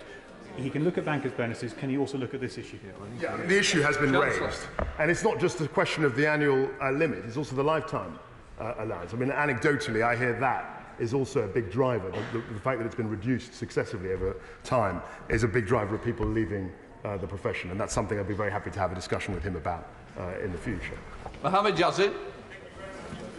While millions struggle with the cost of living, the Chancellor's first priority is to lift the cap on bankers' bonuses and tighten the rules on benefits for those who have the least. The government has already forgotten that the bonus culture led to the banking crash. Lowering regulations put in place to protect ordinary people and their pension is dangerous. This is Tory austerity all over again, making the rich richer and the poorest poorer. At the time when key workers are being denied a decent pay rise, so why has the Chancellor chosen to help with the wealthy chums? Chancellor. The focus of the growth plan is on growth. It's on getting our economy moving and getting to 2.5%. That's the lens through which I am looking at this problem. And I'd be very, very happy to remind him of support. David Rutley. Mr. Speaker, growth sectors such as pharmaceuticals will no doubt welcome my right honourable friend's steps on corporation tax. Does he agree that supply-side reforms are also required, with the Department of Health and BEIS working with greater urgency to approve and adopt clinically proven medical treatments to more fully realise the potential of the UK life sciences sector? Very pleased to confirm to my honourable friend that is exactly what we need to be driving forward. We need to be accelerating process so that we can actually deliver outcomes more quickly. And I pay tribute also to the fact that he and I have been debating, talking about these issues for many years now, and I'm very, very pleased that he still remains as focused on growth as he did many years ago. Stephen Farry. Thank you. It may be a very uncomfortable truth for some, but the biggest barrier to growth at present is the fact that there's increased barriers to trade with our dearest neighbour in the European Union as a result of Brexit. And of course there is an alternative reality here today as well, which would be a windfall tax, increased windfall tax on energy companies, investment in a Green New Deal, investment in skills and sound public finances. And how on earth can we look our constituents in the eye whenever they're only being offered £100 for home heating oil, whenever potentially people are going to get thousands and extra benefits today, the wealthiest in our society. I think we're looking at the heating oil issue. My right honourable friend, the Business and Energy Secretary, is looking at this, and we will come to a decision on Northern Ireland, I think, very imminently. George Freeman. Madam Speaker, could I thank the Chancellor for putting growth at the heart of his mission in the Treasury and for challenging Treasury orthodoxy and making that the priority, and in particular recognising the potential of Norfolk. Would he agree with me that there are different types of growth, and we need growth that drives levelling up, strengthens the union, that drives innovation for higher productivity, and that science, technology and innovation are fundamental to it? And would he agree with me, echoing the comments of my right honourable friend, the Chair of the Science and Technology Select Committee, that we need the Treasury to move quickly to unlock private investment in fast-growing sectors? My honourable friend is absolutely right. I'd like to pay tribute to his service as Science Minister when I was Secretary of State in Bays. We worked very closely together then, and I hope we can work closely now to make sure that Treasury and other departments are as focused on the science and technology agenda as my honourable friend. Stephen Timms. Thank you, Madam Deputy Speaker. Will the Chancellor give the important assurance that his predecessor gave, that social security benefits will be fully uprated in the usual way, in line with this month's inflation figure? We will make announcements about that in due course. This is Helen Whately. Thank you, Madam Deputy Speaker.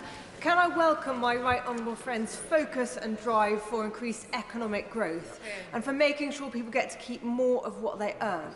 Can I ask him to assure me as part of that that government will be absolutely focused as well on reducing the barriers that sometimes prevent people from working more and earning more, particularly skills and childcare?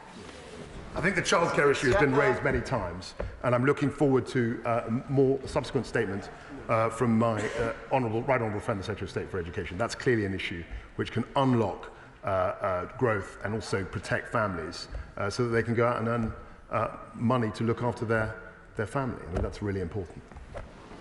Tim Farron. Madam Deputy Speaker, surely the Chancellor understands that the cut in stamp duty will do nothing to help 99% of people who can't quite afford their own home.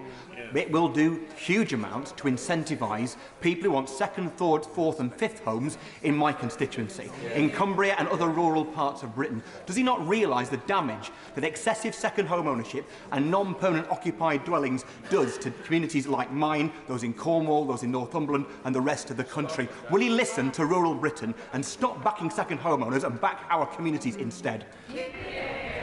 We are backing his communities. We are backing communities by reducing taxes, by creating the potential for investment zones, by the energy intervention, whole host of measures that are backing ordinary, hard-working people. Sir Robert Neal. Thank you, Madam Deputy Speaker. I welcome much of the announcement. Can I in particular welcome the change to IR35?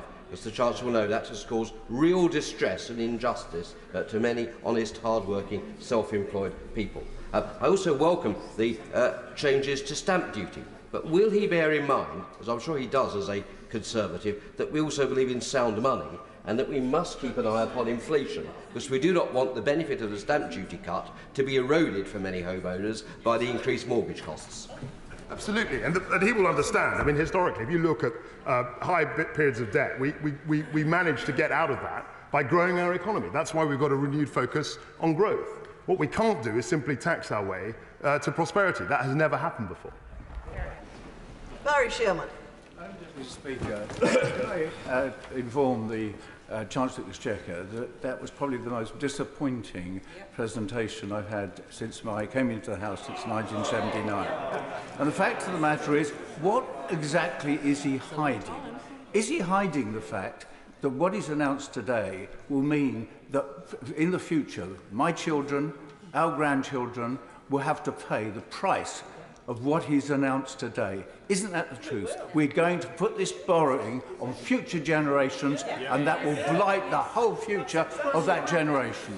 What I find extraordinary, Madam Deputy Speaker, is that people on the benches opposite stood on a platform of pure, unadulterated socialism in 2019, which was totally reckless, and had no interest in the private sector. What we're doing is putting more money into the pockets of people and businesses. That's what drives growth. Duncan Baker. Thank you, Madam Deputy Speaker. Is it not the case that already the Chancellor's intervention to freeze energy bills is predicted to reduce inflation by 5 percentage points, and that for every single percentage point that inflation comes down by, it reduces our borrowing costs by £6 billion. And therefore, by simple economics, which the party opposite need a bit of a lesson, it is entirely feasible that within the G7 we have GDP. It makes this growth strategy entirely plausible. He's absolutely right. Because of careful stewardship of the public finances, we can withstand the exogenous shocks represented by COVID-19 and Russia's invasion of Ukraine. We've got the second lowest net debt to GDP in the G7, and we will use our fiscal position, to help the most vulnerable in society. Rachel Maskell. Thank you, Madam Deputy Speaker. Since the Chancellor came to his feet, the value of the UK government bonds has plummeted, which will put the national debt into a serious crisis for generations to come. How is he going to mitigate that loss? Check it yourself. Check it. The markets react as they will, but the growth plan will very soon show that we're on the right course and that we're steering us to a more prosperous future. Madam Deputy Speaker, I welcome the focus on putting rocket boosters under Britain's brilliant technology sector in the Chancellor's budget. But those internet businesses are open 24/7. This is a deregulating government. I wonder if the Chancellor would look at deregulating Sunday opening hours so that we can compete on the high street just as we can compete on the internet. We've looked at this in the past. It was not without controversy, but I'd be very happy to hear his ideas on this subject.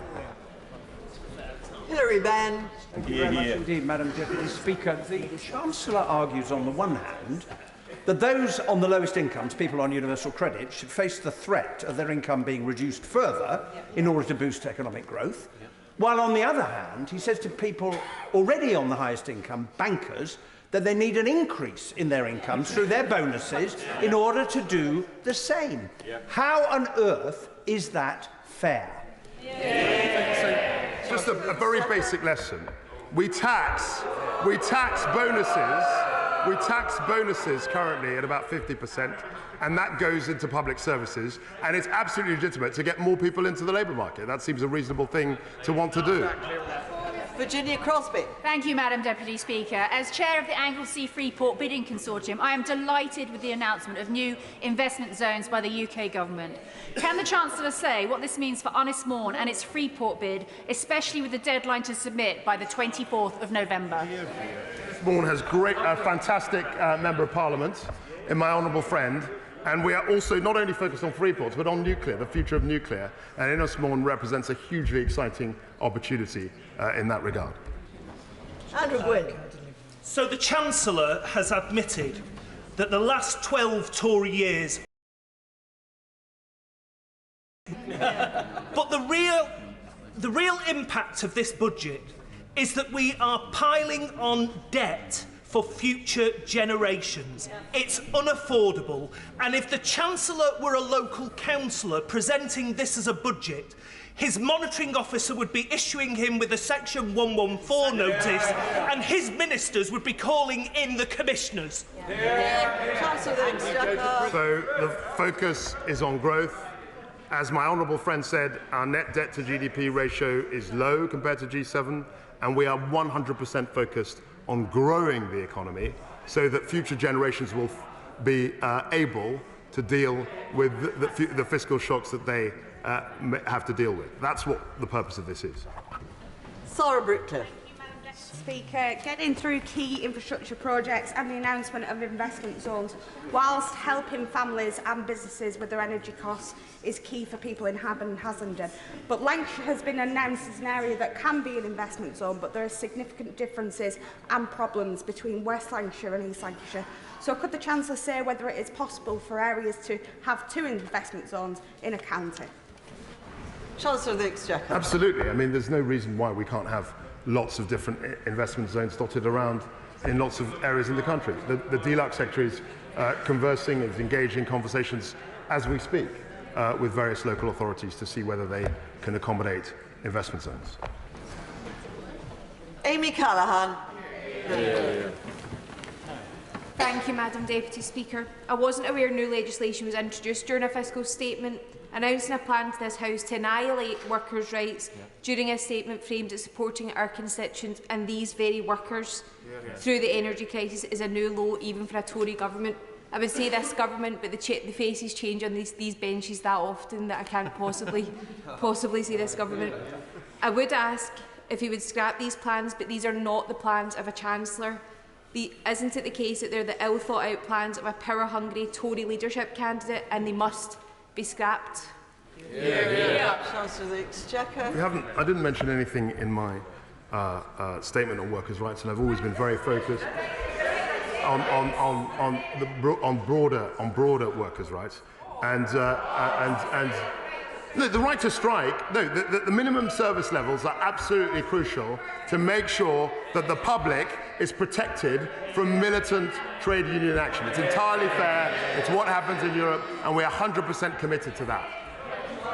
Anthony Higginbottom. Thank you very much, Madam Deputy Speaker. And can I welcome the Secretary of State's focus on growth, which will allow businesses in Burnley and Paddington to grow and allow people to keep more of the money they earn. Following on from my honourable friend, the member for Hindburn, in East Lancashire, we stand ready to lead this country in aerospace, in cyber, in small modular reactors. So can I urge the Chancellor to look sympathetically on a bid from East Lancashire, and would he meet with myself and other East Lancashire colleagues and the leader of Lancashire County Council to talk about what an East Lancashire investment zone might look like? So, just to remind my honourable friend, the investment zone conversations have been very much led by the DLUC Secretary of State. I'm sure he will be engaging with the relevant councils, and I'd be very happy also to talk to my honourable friend about the opportunities that investment zones represent. Diana Johnson. Thank you, Madam Deputy Speaker. Can I just take the Chancellor back to his party's manifesto commitment around levelling up? And what I want to know is, the investment zones, will they actually tackle the need for real infrastructure investment? So, for example, if he's really serious about growth, the need for the rail electrification line to Hull, which was ruled out in his party's integrated rail plan just last November for the next 30 years. Will he look at that again if he's serious about growth? We're always looking at infrastructure projects and measuring their benefit-cost ratio. And of course, as far as investment zones are concerned, of course, they're naturally allied to key bits of infrastructure, and they have to be coordinated. That's one of the purposes of what we're trying to announce. Mike Wood. Thank you, Madam Deputy Speaker. Investment zones have potential to make a massive contribution to levelling up for areas like Dudley South.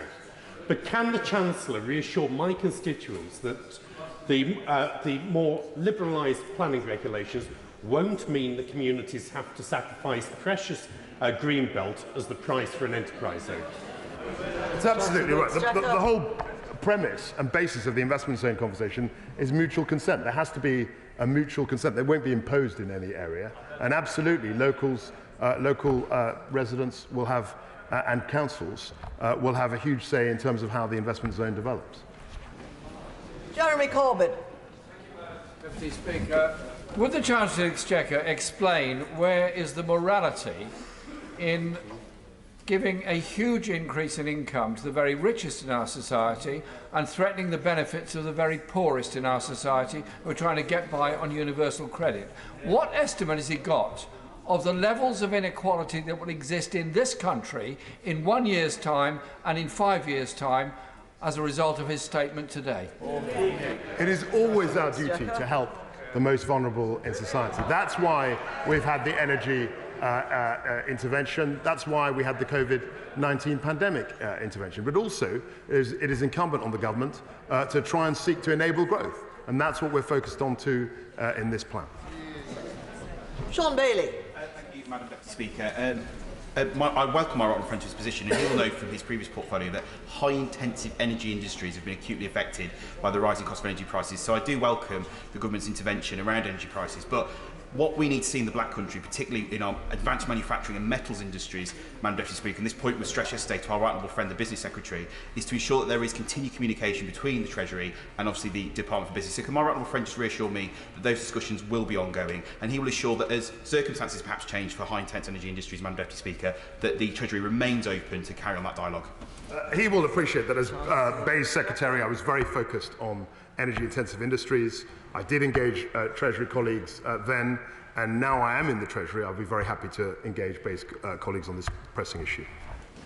Chris Bryant. Thank you, Madam Deputy Speaker. It must surely be the definition of chutzpah to come to the House of Commons and complain about high taxation and low growth when you voted for 15 increase in taxation and you've been the Business Secretary who has taken the UK into recession. It must surely be the definition of chutzpah to come to the House of Commons and say that you believe in sound money when you've just put £72.4 billion on the Never Never credit card for the country.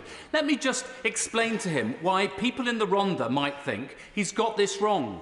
We don't have any bankers begging for additional bonuses in the Rhondda. We don't have anybody, I would guess, earning more than £150,000 in the Rhondda. But we do have a lot of families whose energy bills have doubled, even after what he's done, have doubled this year and will be going into energy poverty, who are seeing food prices going up by 15% and petrol prices locally going up even more. That's why we think he's a disgrace.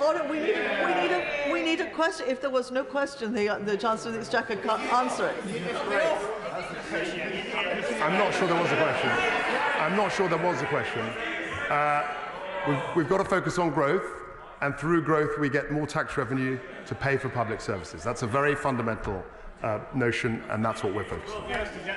Selene Saxby. Thank you, Madam Deputy Speaker. I warmly welcome my right honourable friend's focus on productivity. Will he also be using fiscal levers to tackle the productivity of housing stock in tourist locations like my North Devon constituency, which sees winter ghost villages as second homes and holiday lets sit empty, resulting in local businesses having to close and endless businesses unable to recruit their good jobs as there is nowhere to live?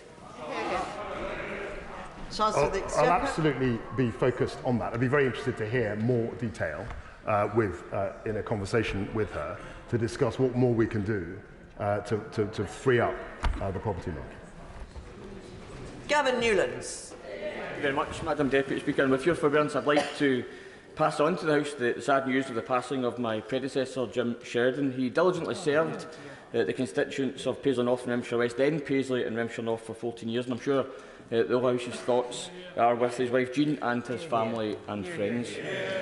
Now, Madam Deputy Speaker, Jim and I didn't agree on everything, I think it's fair to say, but I'm certain that he and I would certainly agree wholeheartedly on the Chancellor's shameful and regressive statement. Workers' rights were important to Jim, as they are to me, so the further attack on those rights announced today is to the Chancellor's shame. But he spoke of the riddle of growth, so I wonder if he could riddle me this. How is it that giving bankers yet more millions drives economic growth, but giving those on benefits a fair deal or those on low wages a cost of living pay increase drives inflation? Just before I call the Chancellor of the Exchequer to answer the question, may I, on behalf of the whole House, pass on to the family of Jim Sheridan, who was a much respected Member of Parliament here for a very important constituency, the condolences of the whole House. Chancellor of the Exchequer. I'll say very quickly that if bankers are working in London, they are taxed in London. If they move out of the UK, they're taxed elsewhere, and we don't see a penny of tax revenue. The City of London, the financial services, not just about the City of London, it's about Edinburgh, it's about a whole range of other countries, towns, have to be at the top, at the apex of the financial system, global financial system. We've got to attract the talent, and we can tax it, and that tax revenue is used to public services. Craig McKinley. Deputy Speaker, can I offer my absolute congratulations for the Chancellor's growth plan. And he will know that my interest is in tax. The Register of Members' Interest will show that. And I'm delighted that we're seeing lower taxes and simpler taxes. And I think it would be fair to say that this party's inheritance of saying we're a party of low taxes had become somewhat opaque and confused over recent years.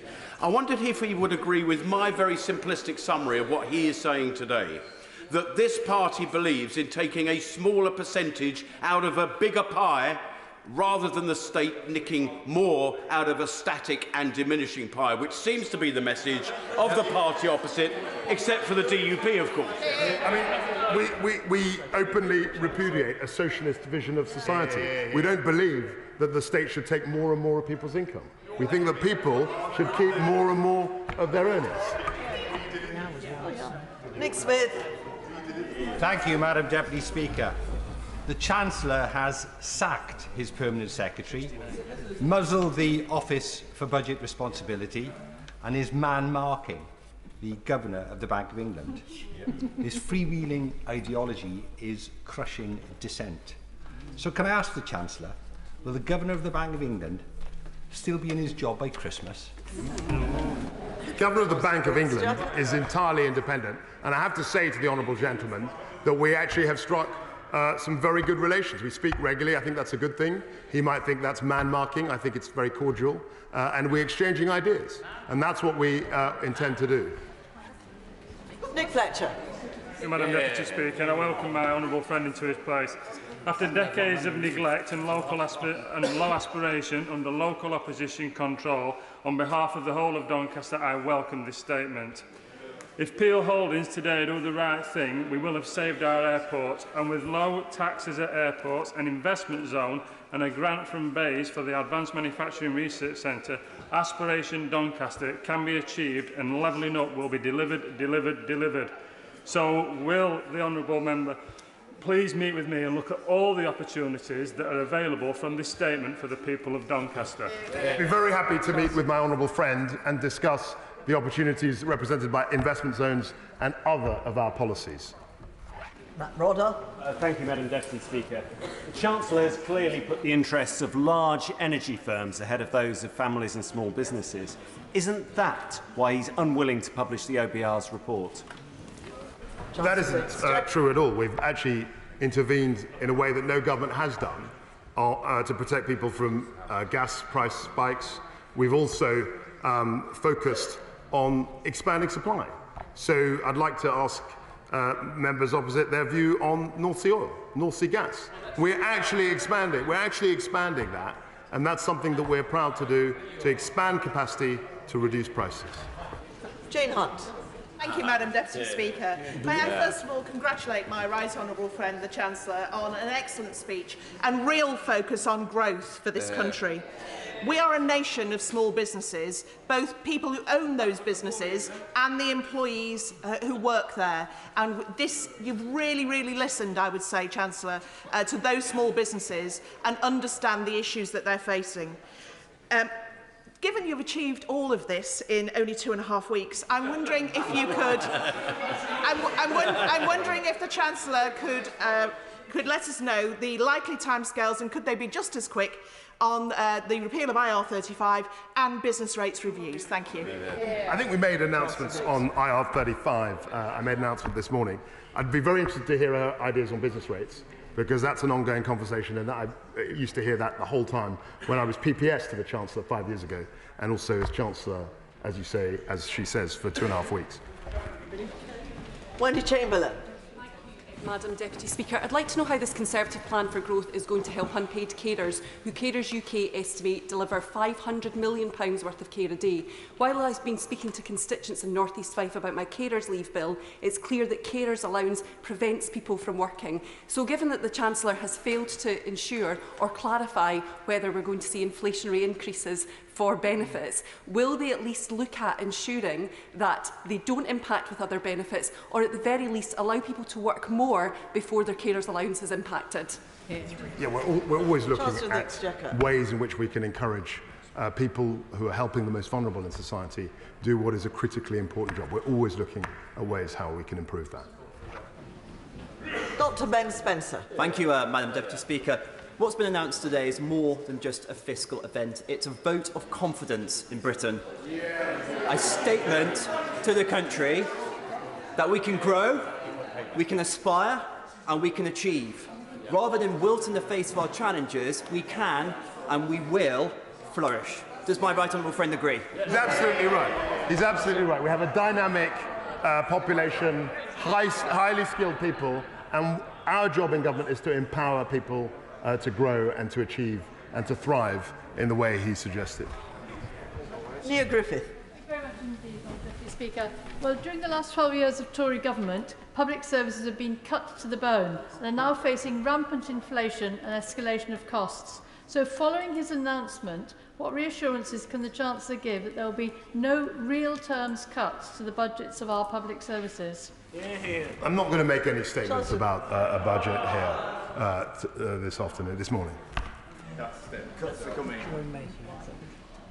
Jerome Mayhew. Madam Deputy Speaker, without growth, government just becomes an exercise in rearranging the deck chairs.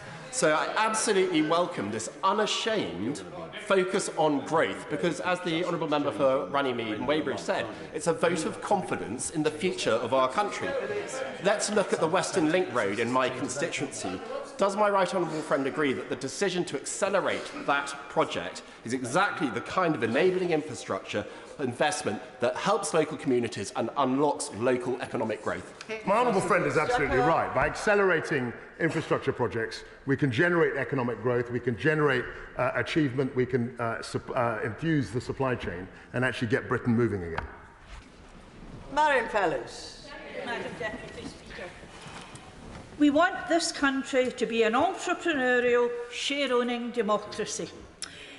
I now want to extend an invitation to our current Chancellor to come to Motherwell Town Centre and Wishy Cross and try and explain this pie-in-the-sky ideology to folk in my constituency who are scared to go to sleep at night in case they can't wake up and heat their houses the next day or feed their families. Where do you think this ideology is going to help those constituents of mine? It's not ideology. It's a practical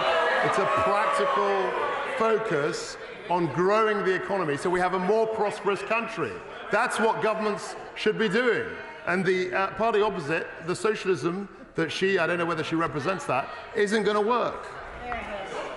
Simon Baines. Thank you, Madam Deputy Speaker. Could I congratulate my right honourable friend on his focus on growth in his statement? And would the government consider a cross-border investment zone on the Welsh borders, covering North East Wales, where my constituency of Clwyd South is located, and part of North West England, given the very close economic interrelationship between the two areas? Chancellor of the Exchequer.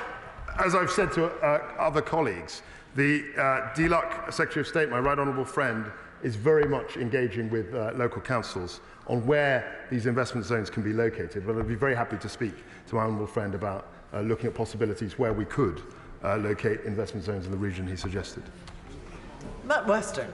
Thank you, Madam Deputy Speaker. Since people close to the Treasury started trailing details about this mini-budget over the last 10 days, sterling has lost 5% in value against the dollar. Hasn't he just fired the starting gun on a run on the pound? I know it's fashionable for members opposite to talk down Britain and talk down, and they're showing. I have to say, they're showing an extraordinary interest. They're showing an extraordinary interest in the gyrations of markets. What will improve market sentiment is strong growth and a Britain that's open for business, and that's exactly what we're trying to achieve. Scott Benton. Thank you, Madam Deputy Speaker. Thousands of my constituents will welcome this statement, which will see the average working family in Blackpool over £1,500 per year better off through the combination of tax cuts and the energy price guarantee. They'll also welcome the opportunities this could present for jobs and investments in the new enterprise and investment zones. How quickly can we roll one of these out in Blackpool? I'd be very interested to have a conversation with him about this and also refer him to my right honourable friend, the DLUC Secretary of State. He's engaged with these conversations as we speak.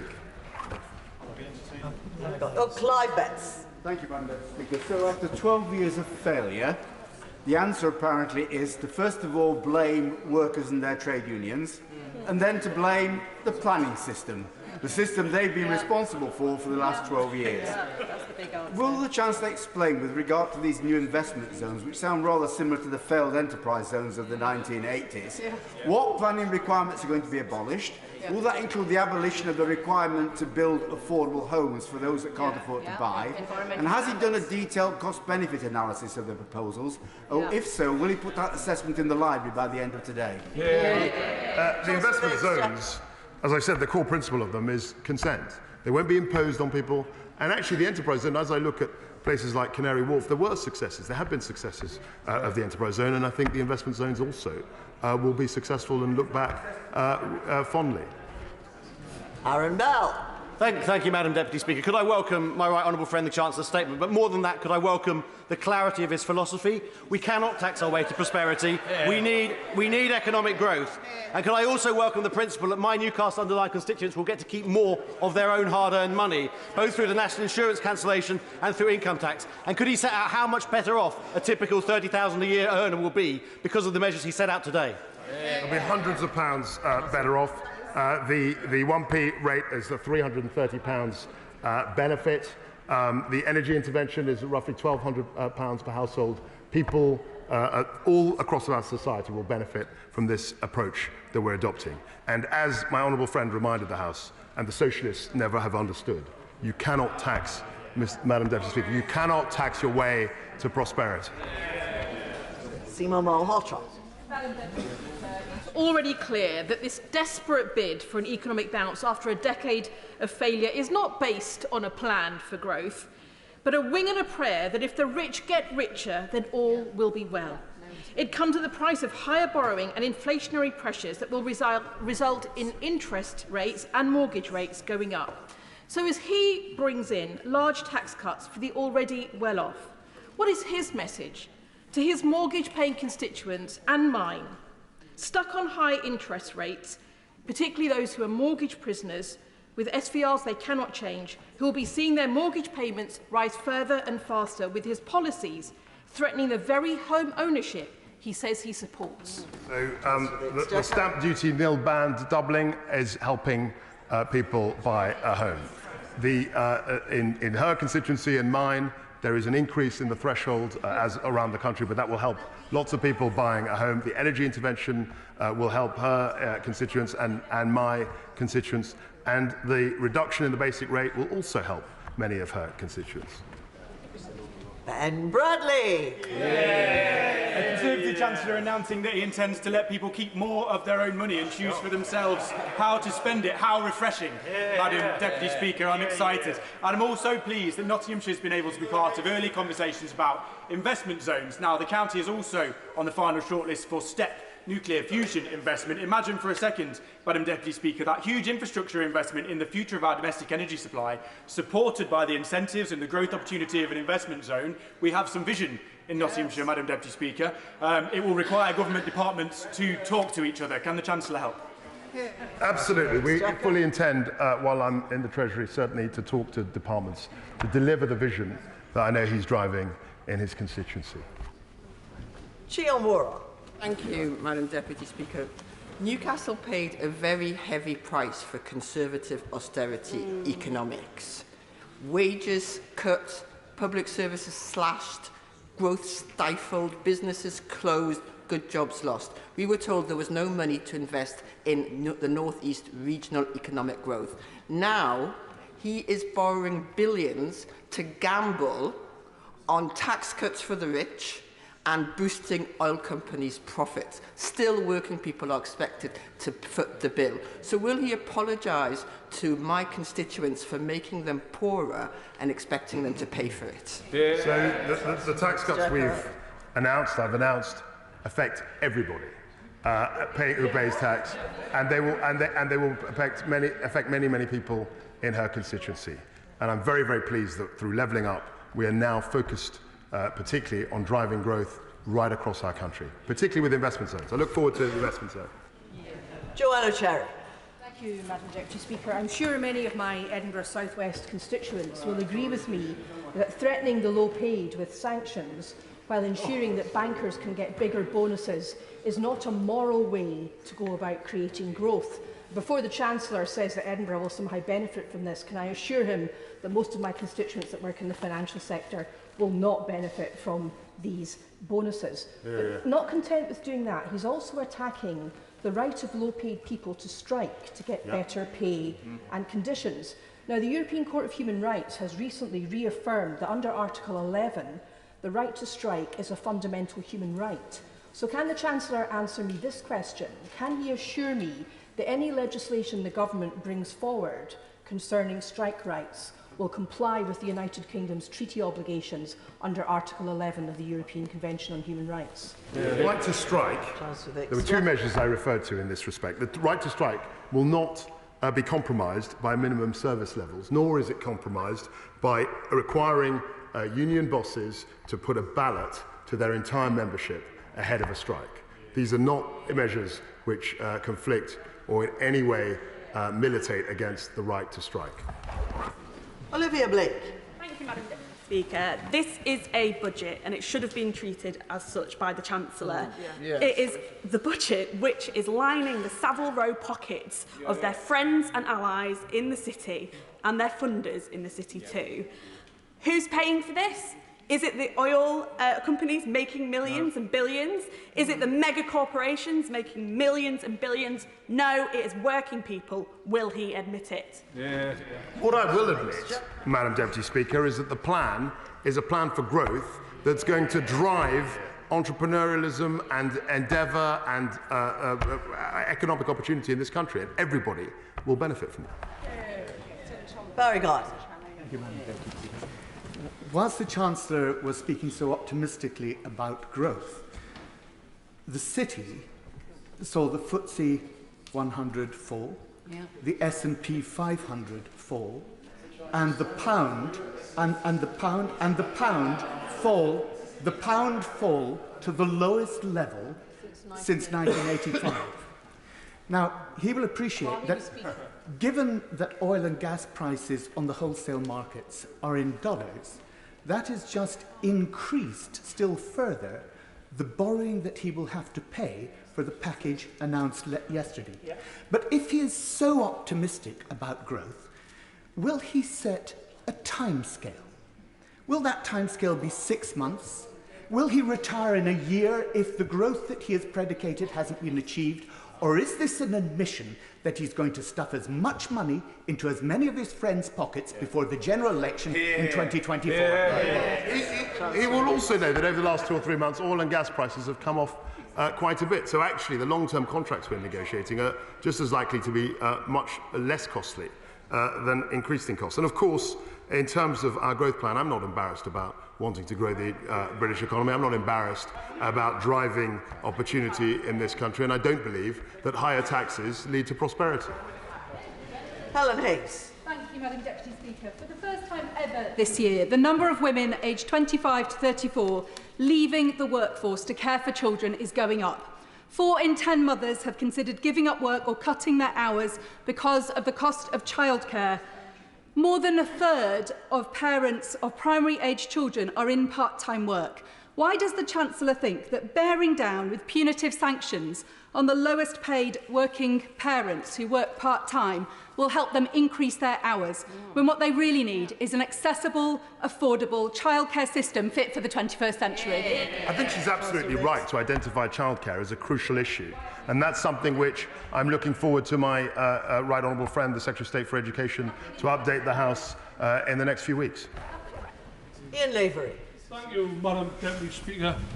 Within seconds of the Chancellor's financial statement, he declared war on the trade unions. He declared war on those less well off in society, those on universal credit. At the same time, scrapped the cap on bankers' bonuses. That's ideology. That's ideology unfettered. Can the Secretary of State say who will benefit most from the huge financial intervention today? Will it be someone on a salary similar to the right honourable gentleman, or someone like in my constituency, a two-parent family with 2 kids who are having to use or having to claim universal credit to top up their income? So the energy intervention will help all his constituents deal with higher energy costs this winter, and the reduction in the basic rate, which we've pulled forward 1 year, will also help people to the tune of £330 a year. That's a broad swath of our countrymen and women. Barbara Keeley. Thank you, Madam Deputy Speaker. One group who never get a mention in fiscal events from this government are millions of unpaid family carers. Yeah. There's no increase here for their miserly £67 a week carers allowance. If they work part-time, as we've already heard from other colleagues, this government is threatening them with sanctions if they don't increase the hours they work. Cost of living help? Only £150 to help disabled people and their carers. That won't even scratch the surface. So I asked the Chancellor what his plan with tax cuts for the highest earners says to those who do that vital work of caring for vulnerable and disabled people. He told the Honourable Member for North East Fife earlier that he wants to take opportunities to help them. He hasn't taken an opportunity to help them. Yeah. We have. I mean, 2 measures. We've reversed the national insurance increase, which was a tax cut for 28 million people, worth £300 a year. We've also brought forward the reduction, 1p reduction in the basic rate to 19p, which is also helping people to the tune of £330 a year. That's help to lots and lots of our constituents. Chris Law.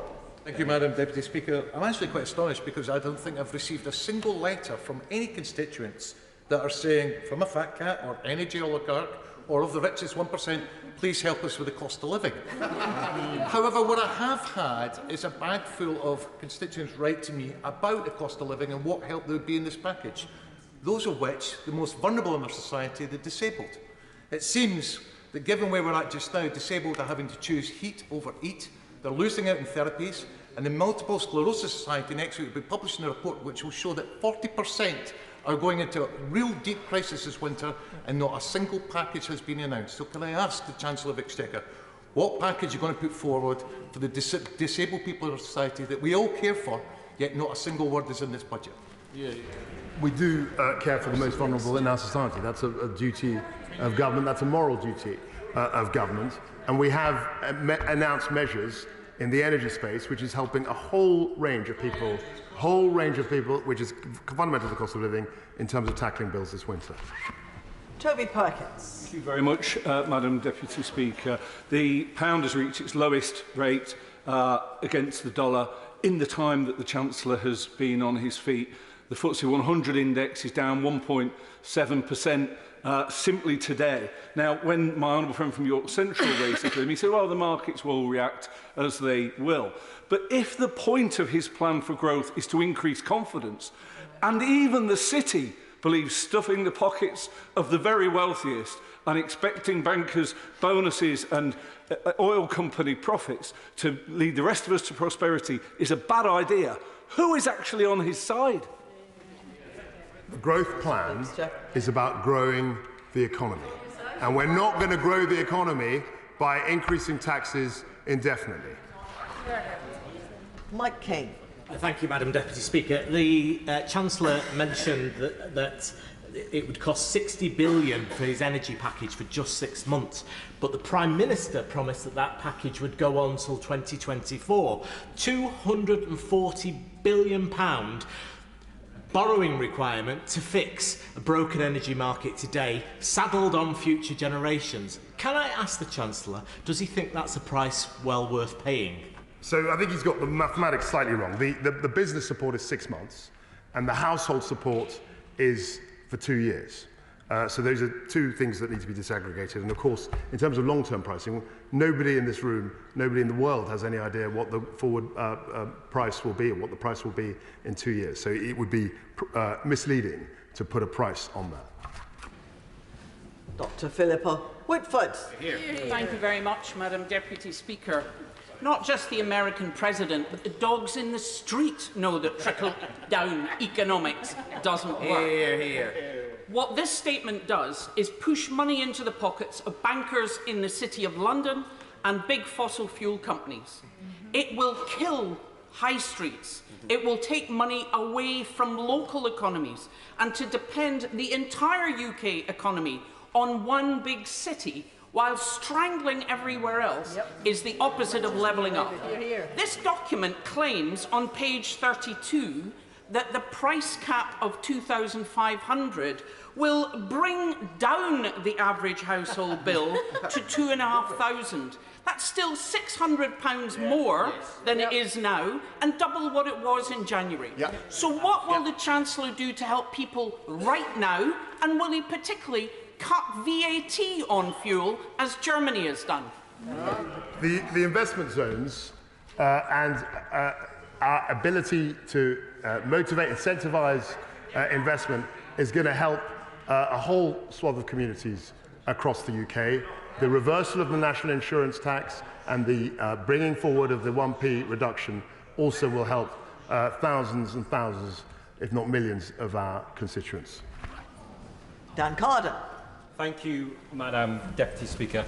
The UK is already a deregulated, low-tax economy with the most draconian workers' rights in the whole of Europe, in which the richest are well rewarded. It would be bizarre if it wasn't after 12 years of a Tory government. But what that has not led to is the transformation of skills and training across the workforce. It's not led to rising wages, which are still less in real terms than they were before 2010. It has not lifted children out of poverty, and it's left us ranking 150th in the world for the investment that the Tories always talk about it. Can I ask the Chancellor a very specific question?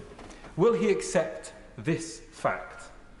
There is no correlation whatsoever between tax burdens and prosperity across high-income countries.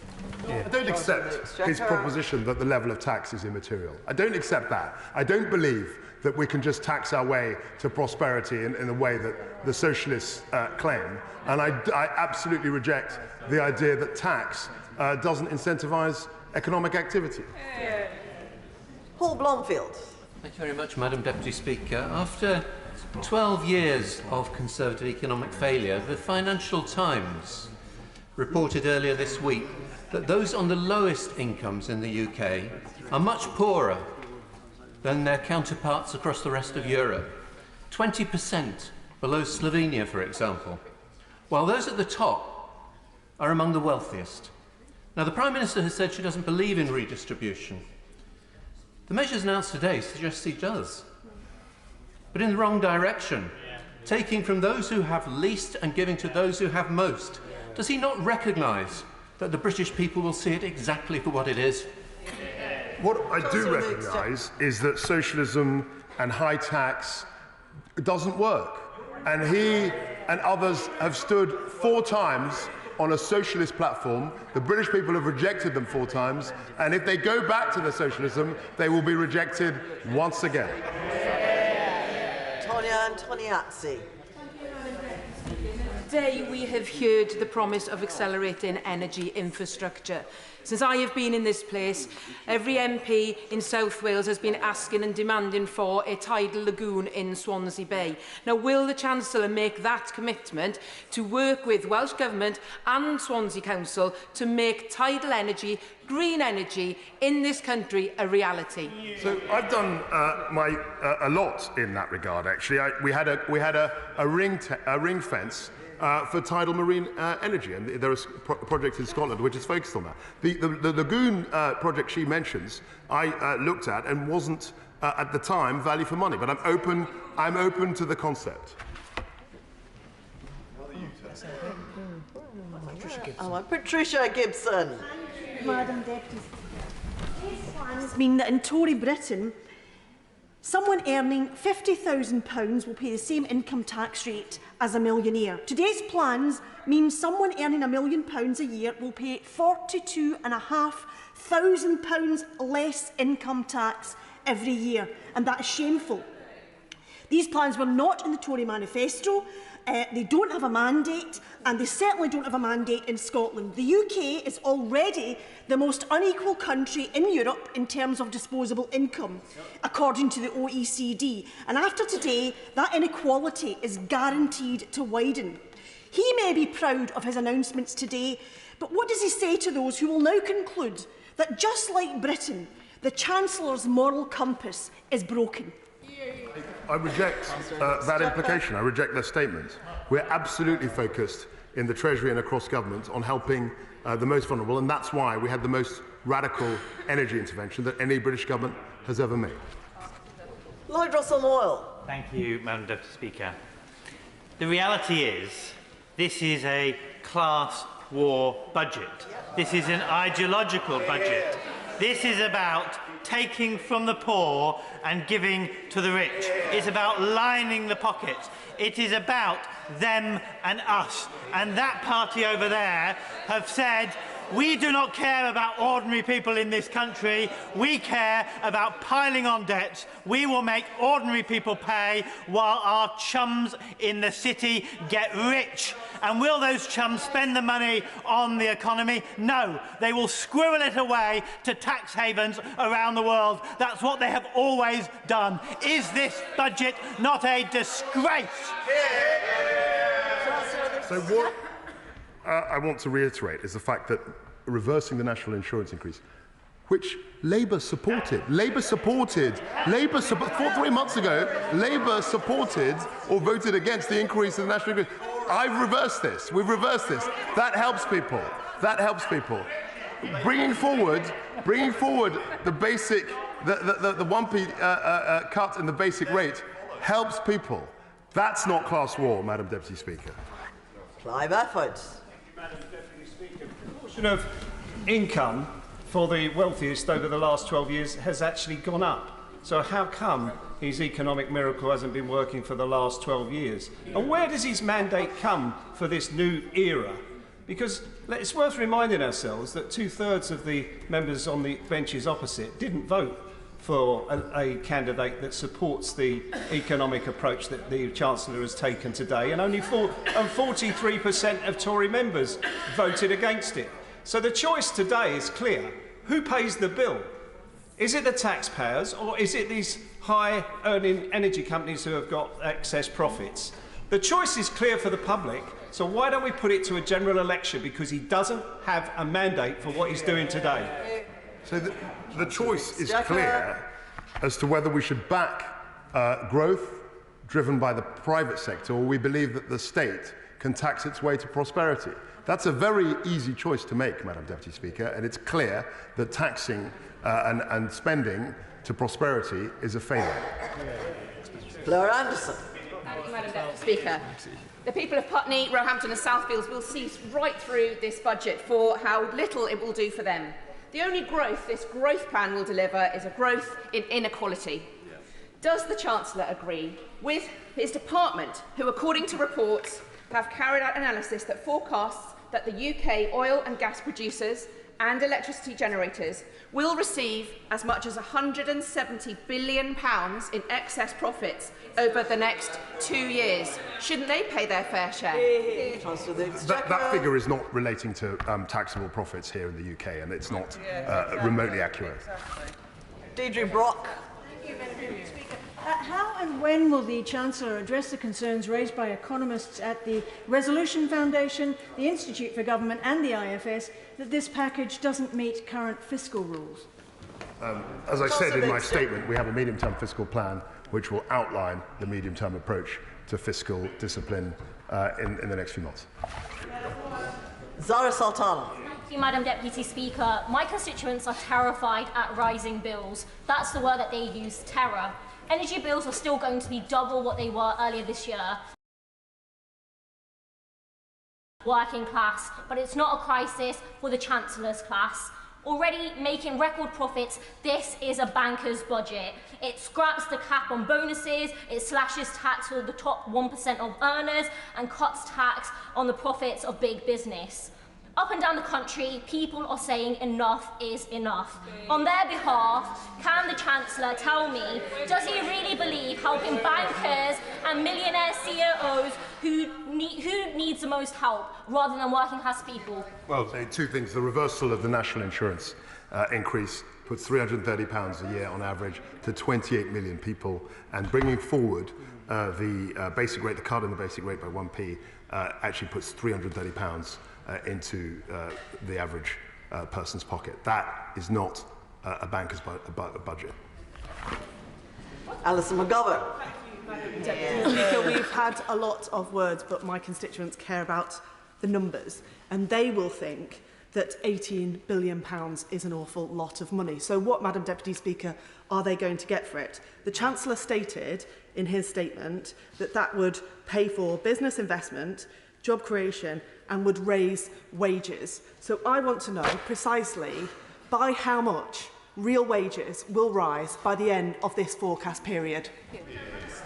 We don't run. This is not the Gosplan. This is not the Soviet Union. I can't predict what the average wage will be, but I do know that one way to destroy the economic productivity of this country is to, if she will permit me, is to raise taxes in the way that she's campaigned for over many, many years in her Corbynista days, whatever that she was representing. That is not the way to grow the economy in this country. Richard Ford. Thank you, Madam Deputy Speaker. Please may I remind the Chancellor that security is the first responsibility of government. And please may I ask the Chancellor how today's changes in corporation tax might serve to reverse the cuts to the army of 10,000 soldiers, which will make the army the smallest that it has been since the Crimean War. So the corporation tax hasn't been changed, it's just been kept at the level that it is now. So there's no change in that. And in terms of defence spending, he will know that my right honourable friend has committed to a 3% of GDP defence target by 2030, recognising the changing nature of the threats and the real importance of our armed forces. Imran Hussain. Thank you, Madam Deputy Speaker. The Chancellor this morning promised new laws to speed up the building of major infrastructure projects. So can I take from him that he's actually fully behind the Prime Minister and her promise to build the biggest infrastructure project in my constituency, the Northern Powerhouse Rail? And can I expect to meet with him soon after conference recess to immediately discuss plans to build it in full, including the Bradford stop? I'll be very happy to meet the honourable gentleman to discuss infrastructure projects. We published a list of things that we want to accelerate, but infrastructure projects clearly are critically important to the growth plan. So I'd be very happy to meet him at a time which is convenient. Patrick Brady. Thank you, Madam Deputy Speaker. Can it just be clear with the House that the 2,500 figure for energy bills is for the typical or average household, and in fact many non-typical and non-average households will continue to pay more, and they will often be people with the greatest needs and in the greatest needs, and they will continue to pay more until there are structural changes to the energy market, including sorting out prepayment between gas and oil prices? Yeah, I think he's absolutely right to say that in terms of the energy market, we do need to look at how it works. It's openly discussed, the fact that the gas price actually determines the electricity price, where actually a lot of our electricity generation is non-fossil fuel based. It's based on renewables, and that's work that I commissioned in Bays that I hope to see completed very soon. Chris Stevens. Madam Deputy Speaker, what message does the Chancellor have for working people today who are having to utilise food banks, now considering utilising warm banks, and at Christmas time will have to utilise toy banks, whilst at the same time his government plans to introduce legislation to drag out pay negotiations, which will drag on for months, leading to the stagnation of wages. Isn't the SUC correct when he described his statement as a full frontal assault on working people in Scotland? It's nothing of the kind. What people will benefit from is a reversal of the national insurance increase, the acceleration, the bringing forward of the 1p cut in the basic rate. That's what millions, tens of millions of people in this country will benefit from. Sarah Jones. Deputy Speaker, a young adult asked me yesterday whether I really believe that things in our country could get better, which is in the direct opposite of my young adulthood, where it didn't occur to us that things would get worse. What is it about 12 years of Conservative government that have caused such poverty of hope? And what is it about this tired set of ideas that have sent the markets crashing that is going to work when all the other ones have failed? We're focused on growth, Madam Deputy Speaker, and it's through growth that the young person that she spoke to is going to get more opportunities and more benefits and actually have a much better funded public sector. Richard Berger. Thank you, Madam Deputy Speaker. Tax cuts for the richest, bigger bonuses for bankers. This is the classic trickle-down con trick. The wealth won't trickle down. In fact, it will be sucked up into fewer and fewer hands. So won't the Chancellor admit that that is what this is designed to do? That the Tories are acting like Robin Hood in reverse, taking from the poor and giving to the rich? And isn't that appalling at this time when people across the country, people out there, are really suffering during this cost of living emergency? So there are three big measures which are helping people up and down, millions, tens of millions. Firstly, the energy intervention announced by my right honourable friend last week, the reversal of the national insurance, a planned increase, and of course the acceleration, the bringing forward of the 1p cut in the basic rate. He should be welcoming those measures and not playing to the gallery with his tired old socialist rhetoric. Vera Hobhouse. Thank you, Madam Deputy Speaker. Access to dentists has reached a catastrophic low. 1 in 5 people are resorting to DIY dentistry, with shocking stories from many of my Bath constituents. The only way to get a dentist appointment now is going private, which costs far more than any tax cuts will offset. How will the tax cuts today offer my Bath constituents proper access to the dental care they need? Well, what the growth plan will do is mean that as we grow our economy, we can get more tax revenue to pay for vital public services. That's a key part and a key rationale of the plan. Margaret Ferrier. Thank you, Madam Deputy Speaker. I congratulate the Chancellor on his appointment. Family-owned Eccles Ice Cream in my constituency has been struggling with soaring energy bills. This century-old company will miss out on the government's support because their energy contract was renewed one day before the arbitrary cut-off following the collapse of their supplier. Can I ask the Chancellor and his colleagues to review this cut-off date to support small businesses? Obviously, I'd have to look at the specifics of the case, and I've just heard it today, but if she corresponds with my department, we can, I'm sure, get back with a timely answer to that question. Kim Johnson. Thank you, Madam Deputy Speaker. This is not a growth plan for the constituents in my Liverpool Riverside constituency or the 4 million children living in poverty.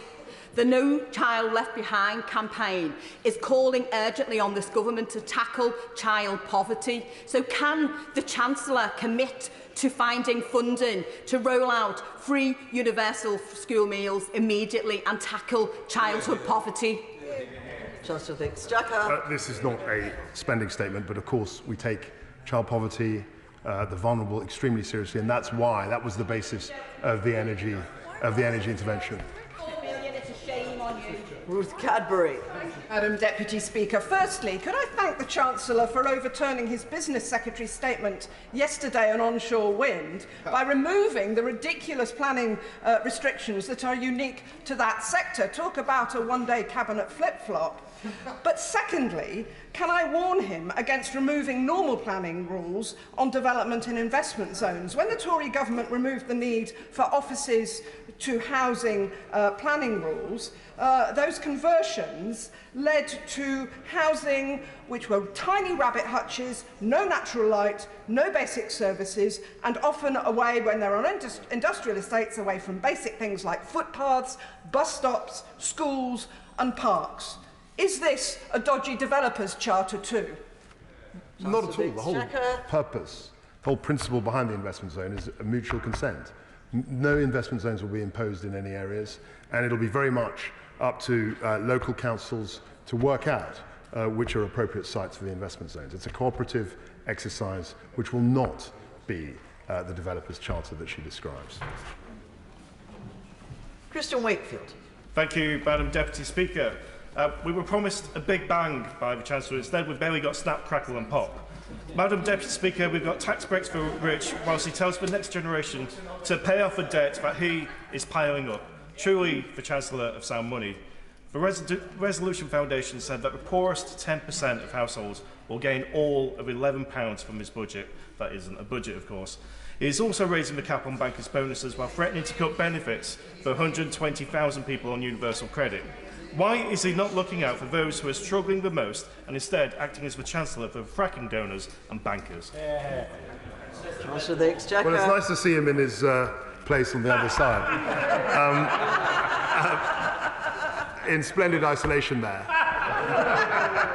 But I would remind him that the measures relating to national insurance and the basic rate do actually help the vast number of constituents on both sides of the House. Richard Thompson. Thank you, Madam Deputy Speaker. I wonder, what does it say about the government that at the height of a cost of living crisis we appear to have a Chancellor who's putting pressure on the Governor of the Bank of England to increase interest rates, presumably on the basis that he considers that there's too many people right now have got too much money in their pockets? And what also does it say about the priorities of the government, I wonder? Of all the groups that the government has rushed furthest to help, it's bankers suffering the indignity and privations of only being able to qualify for bonuses double their salary.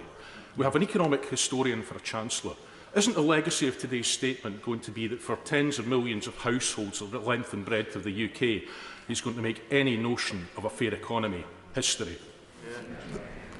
Any cursory look at the history of this country shows that the way to deal with debt, the way to deal with cost of living issues is to grow the economy. And that's why we're 100% focused on that. Beth Winter. Thank you, Madam Deputy Speaker. As the TUC has pointed out, the Chancellor has said that we've been far too focused on redistribution and not on growth. But here he's been this morning making announcement after announcement that redistributes to the wealthy, lining the pockets of the bankers and the fossil fuel companies. People in my constituency of the Cynon Valley, indeed millions of people up and down the country in receipt of public pay, in receipt of social security benefits and pensions, have never benefited from any form of redistribution under this Tory government. All they've experienced is pay freeze, benefits cap and a freeze on the triple lock. Isn't it the case, as the overwhelming evidence does show, that the only thing that is growing is people's debt, people's energy bills and... sorry? Keep going. Order!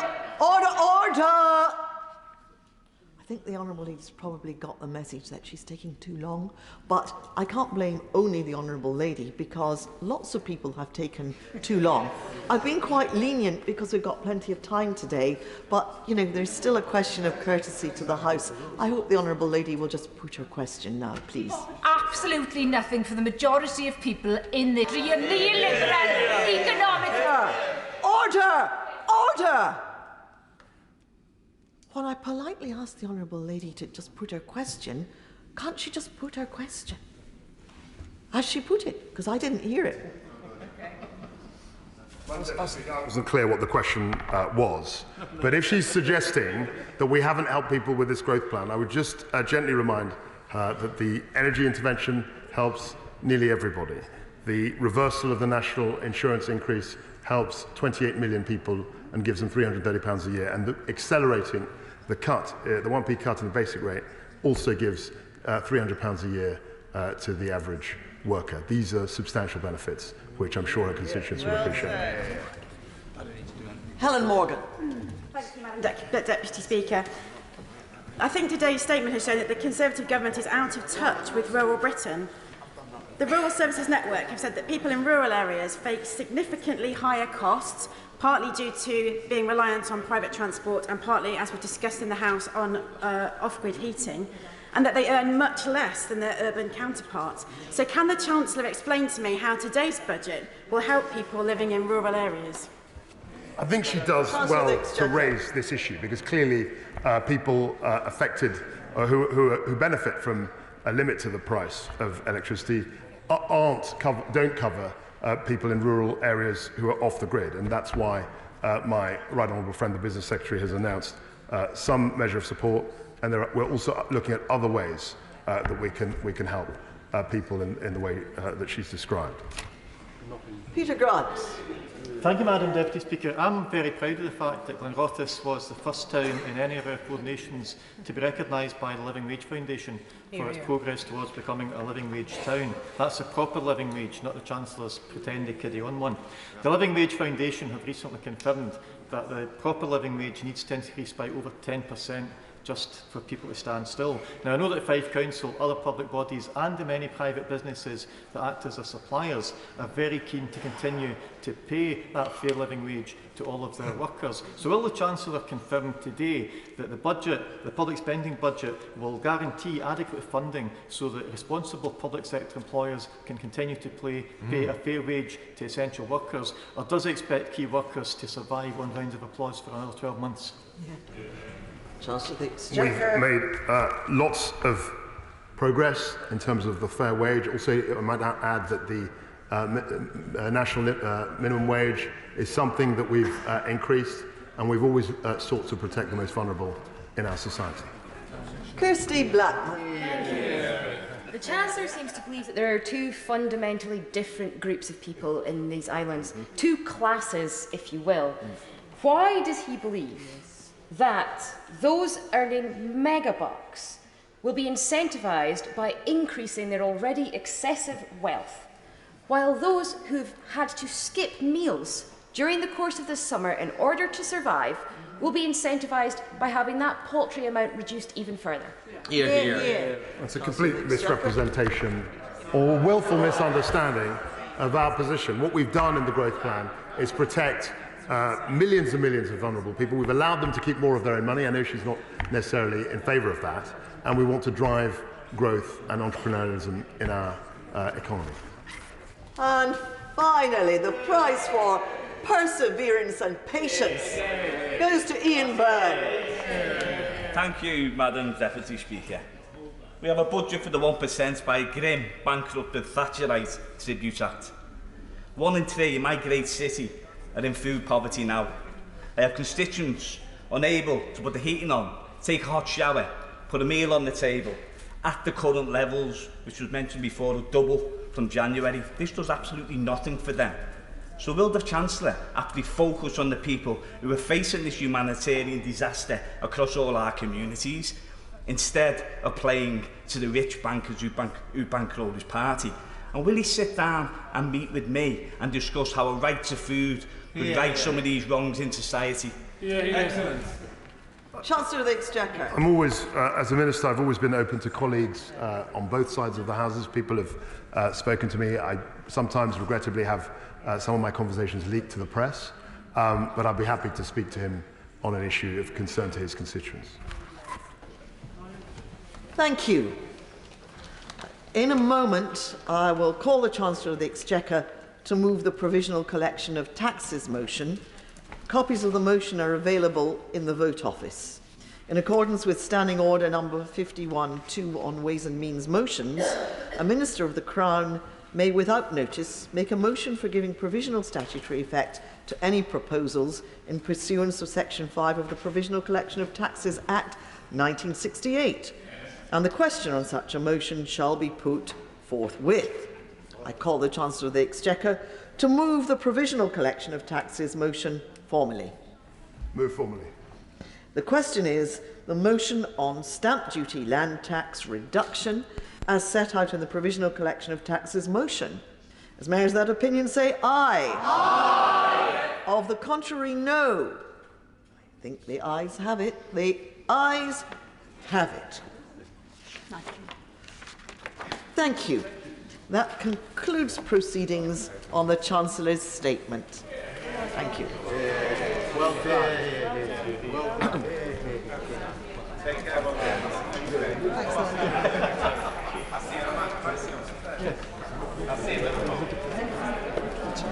I now call Kate Knighton with her petition.